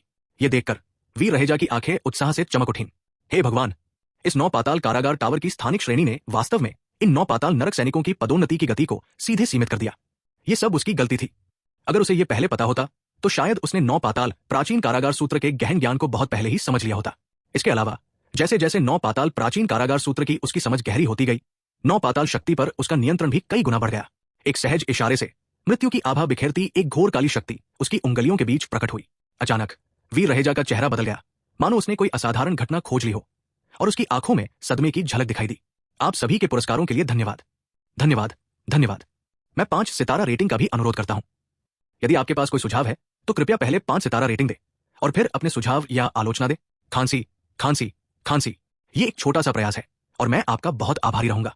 365 मृत्यु का नियम, ये शक्ति, क्या ये मृत्यु का नियम है? वीर रहेजा ने 9 अधोलोक शक्तियों के भीतर छिपे मृत्यु के नियम के एक अंश को अपनी उंगलियों के बीच एक परी की तरह नाचते हुए महसूस किया और वो तुरंत चौंक गया। ऐसा नहीं था कि वो कोई शोर मचा रहा था, लेकिन मृत्यु का नियम ब्रह्मांड का सर्वोच्च नियम था जिसे समझना सामान्य नियमों से दर्जनों गुना कठिन था और इसकी शक्ति भी सामान्य नियमों से दर्जनों गुना अधिक थी। फिर भी उसने अभी अभी 9 अधोलोक प्राचीन कारागार सूत्र का दूसरा खंड ही पढ़ा था और संयोगवश उसे मृत्यु का नियम समझ आ गया था। यह कितना अविश्वसनीय था। इस क्षण वीर रहेजा और भी अधिक क्रोधित हो गया। यदि उसे 9 अधोलोक प्राचीन कारागार सूत्र इतना असाधारण पता होता तो उसने इसका अध्ययन बहुत पहले ही लगन से कर लिया होता। क्या तुम्हें अब जाकर एहसास हुआ कि तुम कितना कुछ बर्बाद कर रहे हो? सिस्टम की आवाज तिरस्कार और उपहास से भरी हुई वीर रहेजा के कानों में गूंजी, जिससे वो काफी शर्मिंदा हो गया। चिंता मत करो, अब से मैं इसका लगन से अध्ययन करूंगा। न केवल 9 पाताल प्राचीन कारागार सूत्र, बल्कि उसने अराजकता, प्राचीन दानव शरीर शोधन कला, महाआत्मा ग्रंथ और सृष्टि प्राचीन शास्त्र का भी लगन से अध्ययन करने का इरादा किया। अन्यथा यह वास्तव में व्यर्थ होगा। अगर वे लोग जो अपना पूरा जीवन एक साधारण मनसाधना तकनीक की खोज में बिताते हैं ये जान ले कि वो कितना समय बर्बाद कर रहा है, तो क्या वे उसे पीट पीट कर मार डालेंगे? जवाब निश्चित रूप से हाँ है। 9 पाताल प्राचीन कारागार सूत्र की बहुमूल्यता और स्वर्ग विरोधी प्रकृति को जानते हुए वीर रहेजा ने इसका और भी लगन से अध्ययन करना शुरू कर दिया। उसकी गति तुरंत बढ़ गई। मार डालो, भागो मत, इस स्वामी को तुम सबको खा जाने दो। काव काव, स्वादिष्ट, ये स्वामी आ रहा है। आह, राक्षस, जल्दी भागो। नहीं, भागो। काव काव, सीधे इस स्वामी के मुंह में। अचानक वीर रहेजा के कानों में क्रूर, बेकाबू हंसी की एक श्रृंखला सुनाई दी। वीर रहेजा ने गौर से देखा तो पाया कि विशाल मांसल पंखों, मानव सिर और शरीर वाले तथा लंबे कदकाठी के लाखों दिव्य मानव वंश के सदस्य शहर में मानव जाति का उन्मादपूर्वक नरसंहार कर रहे थे। उनकी आंखों में तुरंत ही हत्या का भाव भर आया। एक ही विचार से नीचे शहर में मानव जाति का नरसंहार कर रहे सभी लाखों दिव्य मानव वंश के सदस्य पल भर में रक्त के धुंध में बदल गए, पूरी तरह से मृत। उन लाखों दिव्य मानव वंश के सदस्यों ने कभी सोचा भी नहीं था कि एक पल पहले वे नरसंहार के रोमांच का आनंद ले रहे थे और अगले ही पल उनका विनाश हो जाएगा। हालांकि इन लोगों की दिव्य आत्माएं अत्यंत शक्तिशाली थी। भले ही उनके भौतिक शरीर मृत थे, उनकी दिव्य आत्माएं अभी भी अक्षुण्ण थी। एक भयानक चीख के बाद वे प्रकाश की लकीरों में बदल गए और भागने की कोशिश करने लगे। जैसे ही वे पुनर्जीवन कुंड में वापस पहुंचते, वे पुनर्जीवित हो सकते थे। हालांकि उसी क्षण अचानक आकाश से एक भयानक विनाशकारी शक्ति प्रकट हुई और भाग रहे सभी दिव्य मानव वंश के आत्माओं को अपने भीतर खींच लिया। इसके बाद उन्हें अनगिनत 9 पाताल लोक के सैनिकों ने अलग अलग कर दिया और निगल लिया। अरे, क्या हो रहा है? हम मरे नहीं। देखो, आकाश में कोई है। क्या ये स्वर्गदेव है? क्या स्वर्गदेव ने हमें बचाया? जल्दी से घुटने टेक कर स्वर्गदेव को प्रणाम करो। विशाल शहर में अनगिनत शक्तिशाली मानव जाति के लोगों ने शून्य लोक में वीर रहेजा को देखा और गलती से मान लिया कि उनकी प्रार्थनाएं रंग लाई है और स्वर्ग ने उन्हें बचाने के लिए स्वर्गदेव को भेजा है। वे सभी रक्त में घुटने टेक कर अत्यधिक प्रसन्न हुए और निरंतर प्रणाम करते रहे। वीर रहेजा ने अपनी शक्ति का प्रयोग किया और उनकी क्षेत्रीय शक्ति ने सभी को ऊपर उठा लिया। उन्होंने जोर से कहा, घबराओ मत, मैं सर्वोच्च संप्रदाय का गुरु हूं। इस संप्रदाय के नेता के यहां होने से तुम सुरक्षित रहोगे। क्या? स्वर्गदेव नहीं, बल्कि एज्योर क्लाउड सेक्ट के सेक्ट लीडर वीर रहेजा? सर्वोच्च सेक्ट मास्टर? क्या ये वही युवा प्रतिभाशाली है जिन्होंने दिव्या ट्रेडिंग कंपनी का कुरूप चेहरा उजागर किया था? जी हाँ, वही है। चाहे वो स्वर्गदेव हो या न हो, अब से एज्योर क्लाउड सेक्ट के सेक्ट लीडर वीर रहेजा मेरे हृदय में स्वर्गदेव होंगे। बिल्कुल, अब से वो नीलाभा नगर के सभी लोगों के हृदय में स्वर्गदेव होंगे। स्वर्गदेव, कृपया हमारा प्रणाम स्वीकार करें। इसके बाद नीलाभा नगर के सभी लोग, चाहे आम लोग हो या शक्तिशाली व्यक्ति, श्रद्धा और कृतज्ञता के साथ वीर रहेजा के सामने घुटने टेककर प्रणाम करने लगे। बेहतरीन नॉवल पढ़ने के लिए आप हमारे YouTube चैनल और Telegram premium channel audio journey के साथ जुड़ सकते हैं। वीर रहेजा ने फिर से हाथ हिलाकर सभी को उठने में मदद की। एक ही विचार से नीलाभा नगर के ऊपर एक पारदर्शी विशाल प्रकाश का कवच तुरंत उठ खड़ा हुआ, जिसने इसके भीतर सभी की रक्षा की। उसी समय अत्यंत शुद्ध स्वर्ग और पृथ्वी की मूल ऊर्जा और नियम शक्ति अत्यंत भयानक गति से प्रखर उठी। इस परिवर्तन को देखकर सभी लोग प्रसन्न हो उठे और वीर रहेजा के प्रति उनकी कृतज्ञता, श्रद्धा और प्रेम और भी प्रबल हो गया। यहां तक कि कुछ आत्मलोक के प्राणियों ने भी उस क्षण वीर रहेजा को भगवान के समान आदर दिया। अतुल्य रूप से शुद्ध आस्था, शक्ति की धाराएं इन लोगों के माथे से निकली और वीर रहेजा के माथे की ओर केंद्रित हो गई। ये आस्था शक्ति उनके मन में समा गई और तुरंत उनकी आत्मा की अग्नि में विलीन हो गई। आत्मा की अग्नि का रंग कई गुना गहरा हो गया। वीर रहेजा को इस पर कोई आश्चर्य नहीं हुआ, क्योंकि वे ये सब पहले से ही जानते थे। नीलाभा नगर के लोगों, ये सुरक्षात्मक प्रकाश कवच इस संप्रदाय के नेता द्वारा स्थापित किया गया है। एक साधारण परम सिद्धता देव क्षेत्र भी इसे भेद नहीं सकता और ये आप सभी को जीवन भर शांति प्रदान करेगा। इसके अलावा इस संप्रदाय के नेता नीलाभा नगर में कुछ परम संप्रदाय के शिष्यों को भेजेंगे ताकि परम संप्रदाय की एक शाखा स्थापित की जा सके। यदि आप इच्छुक हैं तो आप सभी परम संप्रदाय में शामिल हो सकते हैं। वीर रहेजा की वाणी समाप्त होते ही नीलाभा नगर के मध्य क्षेत्र में भव्य महल प्रकट हुए। इसके बाद सृष्टि क्षेत्र से कुछ शिष्यों को वहां स्थानांतरित किया गया ताकि वे परम संप्रदाय के लिए शिष्यों की भर्ती कर सके। वीर रहेजा पिछले कुछ दिनों से यही कर रहे थे। इसी कारण उनके द्वारा बचाए गए नगरों में परम संप्रदाय की शाखाएं प्रकट हुई। परिणाम स्वरूप बचाए गए नगरों में सभी के हृदय में परम संप्रदाय में शामिल होने का सबसे बड़ा लक्ष्य था। सर्वोच्च संप्रदाय की आवश्यकताएं बहुत सरल थी। जब तक आपके हृदय में मानव जाति की रक्षा करने की भावना हो, उम्र की परवाह किए बिना आप सर्वोच्च संप्रदाय में शामिल होकर शिष्य बन सकते थे। बेशक आप केवल यह कहकर परीक्षा उत्तीर्ण नहीं कर सकते थे कि आप मानव जाति की रक्षा करेंगे। आपको शामिल होने से पहले हृदय शोधन टॉवर की परीक्षा उत्तीर्ण करनी होती थी। हालांकि इसी कारण सर्वोच्च संप्रदाय ने 10 लाख से अधिक शक्तिशाली मानव जाति के सदस्यों को निष्कासित भी कर दिया, क्योंकि ये लगभग 10 लाख मनुष्य केवल दूसरों पर निर्भर रहने, शरण पाने के लिए सर्वोच्च संप्रदाय में शामिल हुए थे, न कि वास्तव में मानव जाति की रक्षा करने के लिए। इस प्रकार हाल ही में सर्वोच्च संप्रदाय के शिष्यों की संख्या में तेजी से वृद्धि हुई थी। फिर जब शिष्यों की संख्या एक निश्चित स्तर पर पहुंच जाती थी तो वीर रहेजा एक निश्चित शहर में टेलीपोर्ट करते थे और फिर सभी शिष्यों को साधना के लिए सृष्टि लोक में ले जाते थे। यद्यपि शिष्यों की संख्या तेजी से बढ़ रही थी और थोड़े ही समय में लाखों तक पहुंच गई थी, फिर भी सर्वोच्च संप्रदाय के संसाधन असीम थे। इसलिए शिष्यों की अधिकता और संसाधनों की कमी का कोई डर नहीं था।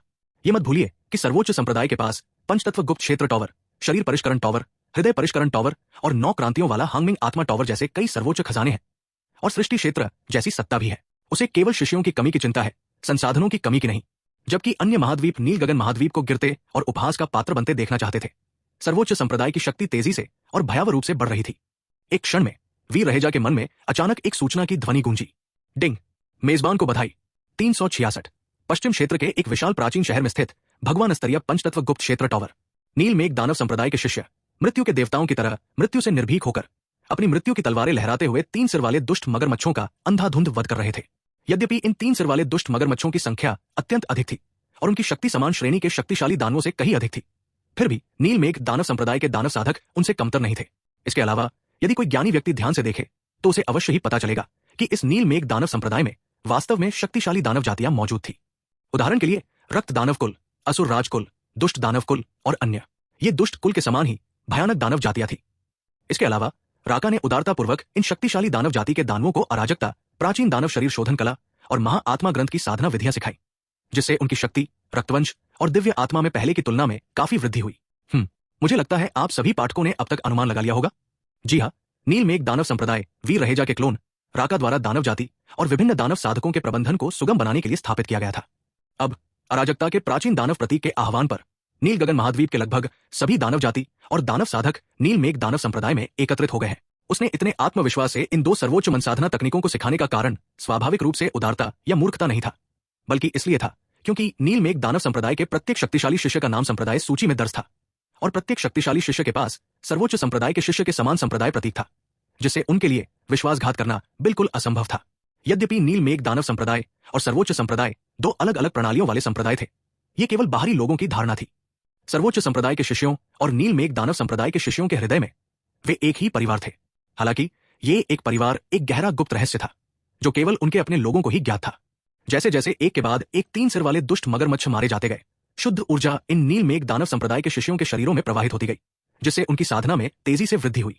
इसी कारण नील मेघ दानव संप्रदाय के ये शक्तिशाली शिष्य सचमुच वध देवताओं के समान प्रतीत होते थे, जो अथक रूप से 3 सिर वाले दुष्ट मगरमच्छों का वध करते रहे। इस दृश्य ने प्राचीन नगर के लोगों को स्तब्ध कर दिया। ये नील मेघ दानव संप्रदाय कितना क्रूर था, है ना? काश वे भी नील मेघ दानव संप्रदाय में शामिल हो पाते।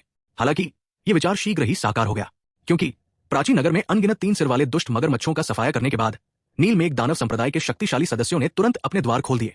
प्राचीन नगर में एक शाखा संप्रदाय स्थापित करने और शिष्यों की भर्ती करने के इरादे से उनकी एकमात्र शर्त मानव जाति की रक्षा करना थी।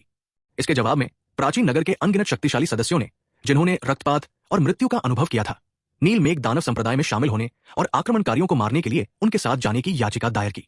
राका ने स्वाभाविक रूप से इस पर सहमति जताई। डिंग। बधाई हो, मेजबान का क्षेत्र मानक के अनुरूप है। 3रे रैंक के डोमेन लॉर्ड के पद पर पदोन्नत, एक मध्यवर्ती अपग्रेड कार्ड, एक यादृच्छिक जनरल समनिंग कार्ड और एक अरब सृजन स्रोत ऊर्जा का पुरस्कार। डिंग। बधाई हो, मेजबान ने पूरे पूर्वी बंजर क्षेत्र को परिष्कृत कर लिया है। अनिवार्य मिशन 1 की आवश्यकताओं को पार कर लिया है। पुरस्कार दोगुने हो गए हैं। 2 उन्नत अपग्रेड कार्ड प्राप्त हुए हैं। हाँ, ये पुरस्कार अच्छा है, बहुत अच्छा। सिस्टम की सूचना सुनकर वीर रहेजा की आंखें चमक उठीं। वो बहुत प्रसन्न हुए। ये अपग्रेड कार्ड असाधारण रूप से शक्तिशाली थे, जो किसी भी चीज को अपग्रेड करने में सक्षम थे। उदाहरण के लिए मन साधना तकनीकें, युद्ध कौशल, मुख्य सैनिक रैंक आदि। जहां तक यादृच्छिक जनरल समनिंग कार्ड की बात है, हालांकि ये केवल 24 घंटे की समय सीमा के साथ एक बार उपयोग किया जा सकता था, फिर भी ये बुरा नहीं था। उसके पास अभी भी ऐसा एक कार्ड था और वो एक मध्यवर्ती स्तर का था, लेकिन उसने इसे इसलिए रखा था क्योंकि उसे इसका उपयोग करने का अवसर नहीं मिला था। जहां तक एक अरब सृजन स्रोत ऊर्जा की बात है, ये बुरा तो नहीं था, लेकिन अब एक साधना रैंक को आगे बढ़ाने के लिए सैकड़ों अरब या यहां तक कि 1 खरब सृजन स्रोत ऊर्जा की आवश्यकता होती है, इसलिए ये नगण्य था। सिस्टम, इन 2 उन्नत अपग्रेड कार्डों का उपयोग करने के लिए सबसे उपयुक्त स्थान कौन सा है? कई विकल्प है। पहला, इनका उपयोग पंचतत्व गुप्त क्षेत्र टावर को उन्नत करने के लिए किया जा सकता है। उस समय पंचतत्व गुप्त क्षेत्र टावर के भीतर पंचतत्वों के नियम की शक्ति उत्पन्न होगी, जिसे सर्वोच्च संप्रदाय और नील मेघ दानव संप्रदाय के शिष्य समझ सकेंगे। दूसरा, 9 पाताल कारागार टावर के रैंक को उन्नत करें, जिससे 9 पाताल कारागार टावर में अंतरिक्ष की 3री परत तुरंत खुल जाएगी। तीसरा, रुई वज्रदंड अनुरूप स्वर्ण वलयद छड़ी को उन्नत करें। इनके अलावा उन्नत करने के अन्य विकल्प भी हैं, जैसे कि अराजकता, प्राचीन दानव शरीर शोधन कला, महाआत्मा ग्रंथ आदि। ये उन्नत उन्नयन कार्ड थे, अत्यंत मूल्यवान। उन्नत उन्नयन कार्ड बहुत कम है। अगर मेरे पास 1 दर्जन होते तो बहुत अच्छा होता। ये सुनकर वीर रहेजा ने कुछ असंतुष्टि के साथ मन ही मन बुदबुदाया। सिस्टम, तुम सीधे स्वर्ग क्यों नहीं चले जाते? खांसी। वीर रहेजा ने हल्की खांसी की, फिर सोच विचार के बाद पंचतत्व गुप्त क्षेत्र टावर को अपग्रेड करने का फैसला किया। मेजबान, क्या आप पक्का है? पक्का। वीर रहेजा हल्के से मुस्कुराए। पंचतत्व गुप्त क्षेत्र टावर को अपग्रेड करने के बाद भी उनके पास एक उन्नत अपग्रेड कार्ड बचेगा, जिसका उपयोग वे 9 पाताल कारागार टावर को अपग्रेड करने के लिए करेंगे। बस। डिंग। बधाई हो, मेजबान ने 2 उन्नत अपग्रेड कार्ड खर्च करके पंचतत्व गुप्त क्षेत्र टावर को दिव्य श्रेणी के पंचतत्व गुप्त क्षेत्र टावर में सफलतापूर्वक अपग्रेड कर दिया है। डिंग। पंचतत्व गुप्त क्षेत्र टावर का विस्तार हो रहा है और पंचतत्व नियम की शक्ति प्राप्त हो रही है। डिंग। बधाई हो मेजबान, पंचतत्व गुप्त क्षेत्र में अंतरिक्ष की 9 परतें और विभिन्न संसाधन सफलतापूर्वक 100 गुना विस्तारित हो गए हैं और पंचतत्व नियम की शक्ति सफलतापूर्वक उत्पन्न हो गई है। कृपया जांच ले मेजबान। क्या 2? धिक्कार है, क्या ये 1 नहीं था? वीर रहेजा का चेहरा बदल गया और उसने गुस्से से कहा, यह चीज बहुत कीमती है, ठीक है? वो अभी भी दूसरे एडवांस्ड अपग्रेड कार्ड का इस्तेमाल करके 9 नेदर प्रेजेंट टावर को अपग्रेड करने की योजना बना रहा था। नतीजतन 1, ये तुम्हें किसने बताया? ओह, वीर रहेजा रुक गया। ऐसा लग रहा था कि सिस्टम ने यह नहीं बताया था कि पंचतत्व सीक्रेट रियम टावर को अपग्रेड करने के लिए केवल एक एडवांस्ड अपग्रेड कार्ड की आवश्यकता होती है। उसने इसे मान लिया था। हालांकि पंचतत्व सीक्रेट रियम टावर के डिवाइन रैंक में अपग्रेड होने से मिलने वाले असाधारण लाभों को देखकर वीर रहेजा चुप हो गया। डिवाइन रैंक में अपग्रेड होने के बाद पंचतत्व सीक्रेट रियम टावर के 9 ग्रेड स्पेसेस का क्षेत्रफल न केवल अपने मूल आकार से 100 गुना बढ़ गया, बल्कि कोर बीस्ट्स, ओरिजिन रूट्स, पंचतत्व शक्ति, विभिन्न स्पिरिट मेडिसिन, डिवाइन मेडिसिन आदि जैसे विभिन्न संसाधन भी 100 गुना बढ़ गए। इसके अलावा पंचतत्व नियम की शक्ति, जो बाह्य जगत से 100 गुना अधिक सघन थी, का भी जन्म हुआ। यद्यपि पंचतत्व नियम सर्वोच्च नियम नहीं, बल्कि मात्र एक मूलभूत नियम था, फिर भी ये इस जगत का सबसे मौलिक उत्पत्ति नियम था और इसका महत्व सर्वोच्च नियमों के समतुल्य था। इसलिए यदि सर्वोच्च संप्रदाय और नील मेघ दानव संप्रदाय में ऐसे शिष्य हों जो पंचतत्व नियम की शक्ति को समझते हों, तो वे पंचतत्व गुप्त क्षेत्र टावर के भीतर अपनी पंचतत्व नियम की शक्ति को तेजी से बढ़ा सकते हैं, जिससे उनकी 3 प्रमुख शक्तियों के शिष्यों की साधना में काफी सहायता मिलेगी। प्रणाली: पंचतत्व गुप्त क्षेत्र टावर अन्य नियमों को कैसे जन्म दे सकता है? एक दिव्य रैंक अपग्रेड कार्ड प्राप्त होने तक प्रतीक्षा करें। एक दिव्य रैंक अपग्रेड कार्ड यादृच्छिक रूप से एक प्रकार के नियम को जन्म दे सकता है। वीर रहेजा, निराश न हो। यद्यपि दिव्य रैंक अपग्रेड कार्ड प्राप्त करना कठिन है, फिर भी उन्हें प्राप्त करने की आशा है और विधि की शक्ति हर गुप्त लोग के पास नहीं होती। तुम्हें मन ही मन खुश होना चाहिए। ये बात समझ में आती है। वीर रहेजा ने सहमति में सिर हिलाया, फिर मध्यवर्ती उन्नयन कार्ड को देखकर कहा, यह मध्यवर्ती उन्नयन कार्ड संप्रदाय टोकन के रैंक को अपग्रेड कर सकता है ना? हाँ, ये एक रैंक अपग्रेड कर सकता है। अच्छा, तो मेरे संप्रदाय टोकन का रैंक अपग्रेड कर दो। यह सुनकर वीर रहेजा अत्यंत प्रसन्न हुए। वर्तमान संप्रदाय टोकन पहले ही 3रे रैंक पर पहुंच चुका था और इसके कार्यों ने उन्हें पहले ही बेहद प्रसन्न कर दिया था। अगर ये एक और रैंक अपग्रेड हो जाए तो क्या ये और भी शक्तिशाली नहीं हो जाएगा? उन्होंने उन्नत संप्रदाय टोकन से मिलने वाले लाभों की बेसब्री से प्रतीक्षा की। 367 संप्रदाय टोकन की नई क्षमताएं। किसी भी कार्य को अच्छे से करने के लिए पहले अपने कौशल को निखारना आवश्यक है। वर्तमान में असंख्य जातियां पर्वत सागर लोक पर आक्रमण कर रही हैं, जिनमें नील गगन महाद्वीप मुख्य लक्ष्य है और नील गगन महाद्वीप सभी महाद्वीपों में सबसे कमजोर है। पूर्ण शक्ति के बिना इसका विनाश मात्र समय की बात है। वीर रहेजा इसे किसी भी कीमत पर होने नहीं देंगे। नील गगन महाद्वीप की रक्षा के लिए शक्तिशाली बल की आवश्यकता है। पंचतत्व गुप्त क्षेत्र टावर को दिव्य स्तर तक उन्नत करना सर्वोच्च संप्रदाय, नील मेघ दानव संप्रदाय और सर्व स्वर्ग मॉल के अनेक विशेषज्ञों की शक्ति बढ़ाने का एक तरीका है। संप्रदाय टोकन को उन्नत करना दूसरा चरण है। इस संप्रदाय टोकन का कार्य न केवल सर्वोच्च संप्रदाय और नील मेघ दानव संप्रदाय के शिष्यों को शत्रुओं को मारने पर अनुभव बिंदुओं के समान ऊर्जा प्राप्त करने और उनकी साधना को बेहतर बनाने की अनुमति देता है, बल्कि शिष्यों को एक दूसरे को अंतरक्षेत्रीय खजाने भेजने की भी अनुमति देता है। बेशक ये एक स्थानिक उत्पत्ति का हथियार भी है, लेकिन इसके अन्य कार्यों की तुलना में यह कार्य नगण्य प्रतीत होता है। अब संप्रदाय टोकन को उन्नत करना सर्वोच्च संप्रदाय और नील मेघ दानव संप्रदाय के अनेक शिष्यों के लिए बहुत सहायक सिद्ध होना चाहिए। डिंग। बधाई हो मेजबान, आपने एक इंटरमीडिएट अपग्रेड कार्ड खर्च करके सेक टोकन को सफलतापूर्वक टियर 4 में अपग्रेड कर दिया है।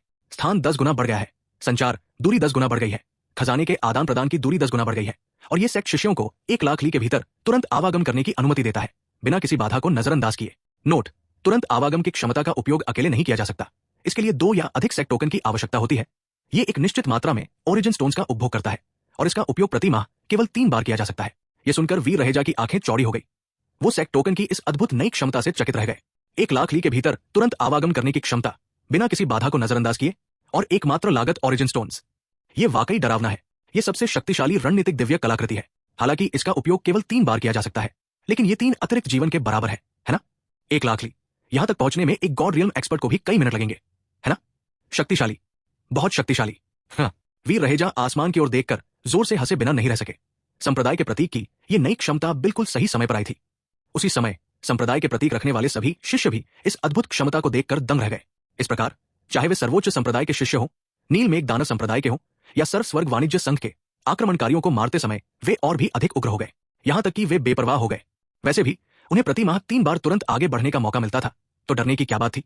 परिणाम स्वरूप नील गगन महाद्वीप के कई स्थानों पर एक विचित्र घटना घटित हुई, जहां कहीं भी 3 महान शक्तियों, सर्वोच्च संप्रदाय, नील मेघ दानव संप्रदाय और सर्व स्वर्ग वाणिज्य संघ के विशेषज्ञ जाते थे, वहां दुष्ट कुल के सदस्यों और अन्य प्राचीन कुलों के आक्रमणकारियों का इन तीनों शक्तियों के शिष्यों द्वारा जमकर शिकार किया जाता था। जब नील गगन महाद्वीप में कुछ एकांत प्रिय शक्तियों या संप्रदायों को इस दृश्य का पता चला तो वे सब चौंक गए। क्या ये तीन महान शक्तियां, सर्वोच्च संप्रदाय, नील मेघ दानव संप्रदाय और सर्व स्वर्ग वाणिज्य संघ, पागल हो गई थी? क्या वे सचमुच आक्रमणकारियों का शिकार करने का साहस कर रही थी? क्या वे मृत्यु को बुलावा दे रही थी? ये शक्तियां बारी बारी से भविष्यवक्ता बनकर सामने आई और भविष्यवाणी की कि इन तीनों महान शक्तियों के शिष्य आक्रमणकारियों द्वारा पूरी तरह से मारे जाने से पहले कुछ ही दिनों तक टिक नहीं पाएंगे। कुछ विशेषज्ञों या शक्तियों ने तो इन तीनों महान शक्तियों को ही दोषी ठहराते हुए उन पर आक्रमणकारियों को क्रोधित न करने और इसके बजाय उनके साथ नरमी से पेश आने का आरोप लगाया। इसके जवाब में कई शक्तियां सचमुच इन कायर चापलूसों की बातों का समर्थन करने के लिए सामने आई।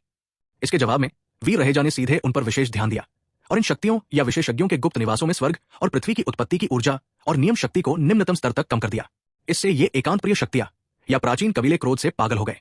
साथ ही वे लगभग मृत्यु के भय से सहमे हुए थे, ये सोचकर कि स्वर्ग ने उनके कार्यों को भांप लिया है और अप्रसन्न होकर दंड भेज रहा है। प्राचीन देव क्षेत्र के प्राचीन युद्ध क्षेत्र में कहीं काल भैरव, जो दुष्ट कबीले के कई विशेषज्ञों का अंधाधुंध सहार कर रहे थे, अचानक उनके चेहरे पर एक बदलाव आया। उनकी आंखों में आश्चर्य की झलक दिखाई दी। यह रहस्यमयी शक्ति पहले की तुलना में दोगुनी से भी अधिक बढ़ गई थी।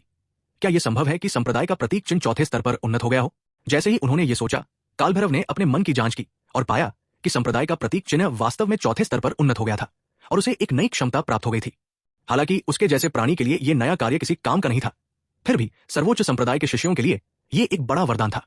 उसने पहले ही यह अनुमान लगा लिया था कि सर्वोच्च संप्रदाय नश्वर लोक में एक संप्रदाय शक्ति के अंतर्गत आता है और नश्वर लोक में यहां तक कि एक महान सिद्धि देव क्षेत्र का विशेषज्ञ भी तुरंत गति नहीं कर सकता। फिर भी यह संप्रदाय टोकन उसे प्रति माह 1 लाख ली के भीतर तुरंत गति करने के 3 अवसर प्रदान करता था। यह 3 अतिरिक्त जीवन के बराबर था। उसे सबसे अधिक उत्साहित करने वाली बात यह नहीं थी, बल्कि यह थी कि उन्नत संप्रदाय टोकन ने उसे पहले की तुलना में लगभग दोगुनी रहस्यमय शक्ति प्राप्त करने की अनुमति दी थी, जिससे यह और भी प्रचुर हो गई थी। उसे पूर्वाभास था कि आधे वर्ष से भी कम समय में वो एक नए क्षेत्र में उन्नत हो जाएगा। इससे वो बहुत उत्साहित था। दुर्भाग्य से यद्यपि इस संप्रदाय टोकन में खजाने को परस्पर स्थानांतरित करने की क्षमता थी, जिस स्थान पर वो था वह प्राचीन देव क्षेत्र था, जो सर्वोच्च संप्रदाय के स्थान से बहुत दूर था। वो कृतज्ञता के प्रतीक के रूप में संप्रदाय को भारी मात्रा में संसाधन प्रेषित नहीं कर सकता था। वो केवल एकत्रित संसाधनों को जमा करके रख सकता था और अंत जब वो मेजबान से मिलेगा तो उसे दे देगा। पूर्वी वन्य क्षेत्र में दिव्य तलवार संप्रदाय के कई विशेषज्ञ जो दिव्य मानव वंश के साथ भयंकर युद्ध कर रहे थे, इस खबर को सुनकर स्तब्ध रह गए। लेकिन इससे भी बढ़कर उनमें नई ऊर्जा आ गई, मानो उन्हें जीवन की आशा मिल गई हो।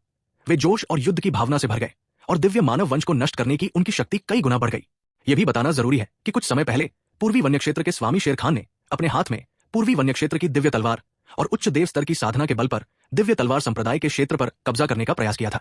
दिव्य तलवार संप्रदाय के वीर रहेजन ने उन्हें बलपूर्वक एक हाथ काट दिया, जिसके बाद वे हारकर भाग गए। पूर्वी वन्य क्षेत्र हॉल के अन्य विशेषज्ञों की बात करें तो वे लगभग सभी मारे गए। पूर्वी वन्य क्षेत्र के वर्तमान स्वामी को पता नहीं था कि वे कहां भाग गए हैं। ये सब स्वाभाविक रूप से वीर रहेजा की मदद से हुआ था। मैंने कभी सोचा भी नहीं था कि सर्वोच्च संप्रदाय इतना शक्तिशाली होगा।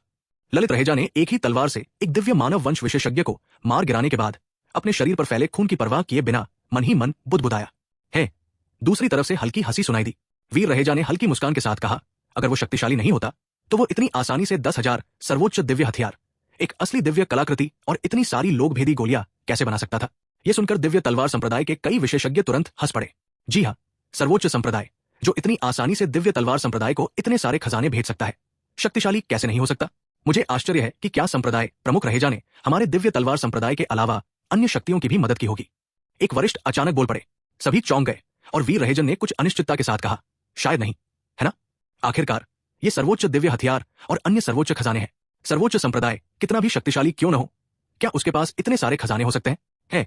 मुझे नहीं पता कि संप्रदाय प्रमुख रहेजा ने अन्य संप्रदायों की मदद की है या नहीं, लेकिन मैंने केवल यही सुना है कि पूर्वी जंगल में शरण लिए सभी संप्रदायों में स्वर्ग और पृथ्वी की उत्पत्ति की ऊर्जा और स्वर्ग और पृथ्वी के नियम की शक्ति पहले से बहुत कम हो गई है। हाँ, रोमांचक, सचमुच रोमांचक। भगवान जैसी ऐसी विधियां केवल संप्रदाय प्रमुख रहेजा ही प्राप्त कर सकते हैं, है ना? भगवान? जब दिव्य तलवार संप्रदाय के संप्रदाय प्रमुख वीर रहेजन के मुख से भगवान शब्द निकला तो दिव्य तलवार संप्रदाय के सभी विशेषज्ञों के हृदय कांप उठे। 368 पृथ्वी का नियम, दफन शायद।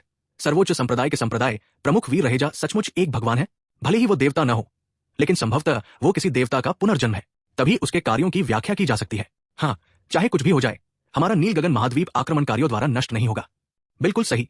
संप्रदाय प्रमुख रहेजा जैसे अद्वितीय नायक और सर्वोच्च संप्रदाय नील मेघ दानव संप्रदाय और सर्वस्व स्वर्ग वाणिज्य संघ के अस्तित्व के साथ हमारा विनाश होना बिल्कुल असंभव है।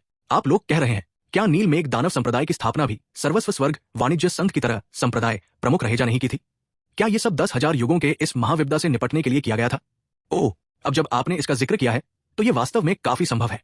सर्वोच्च संप्रदाय और नीलमेघ दानव संप्रदाय दोनों के नाम में सर्वोच्च शब्द है। हाँ, इतना सोचने की क्या जरूरत है?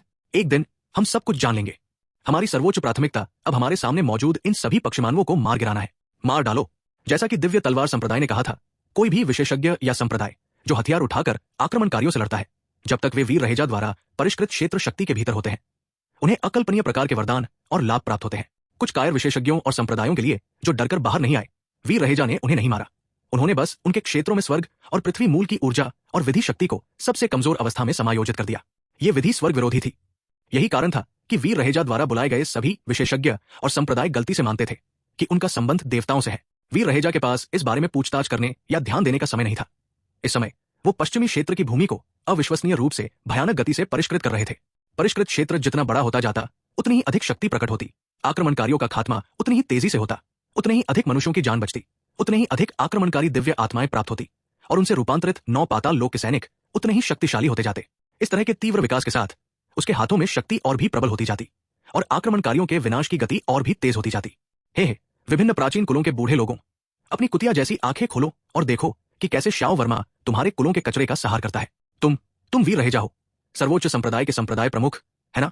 अचानक अंतहीन हत्या की भावना से भरी एक तीखी गर्जना वीर रहेजा के कानों में गूंज उठी। वीर रहेजा उदासीन भाव से उस दिव्य मानव वंश के विशेषज्ञ को देख रहे थे, जो कई फीट लंबा, सुनहरे युद्ध वस्त्र पहने, भुजाएं बांधे खड़ा था और मानो स्वयं को दुनिया का सबसे शक्तिशाली व्यक्ति समझ रहा हो। ऊपर से नीचे देखते हुए वीर रहेजा ने उपहास करते हुए कहा, तू दिव्य मानव वंश का कचरा है ना? तू सचमुच बहुत बदसूरत है। धिक्कार है मानव जाति के कचरे पर, तू मृत्यु को दावत दे रहा है। वीर रहेजा द्वारा उसे कचरा कहने और बदसूरत होने का उपहास करने पर वो दिव्य मानव वंश का विशेषज्ञ क्रोधित हो उठा। वो कौन था?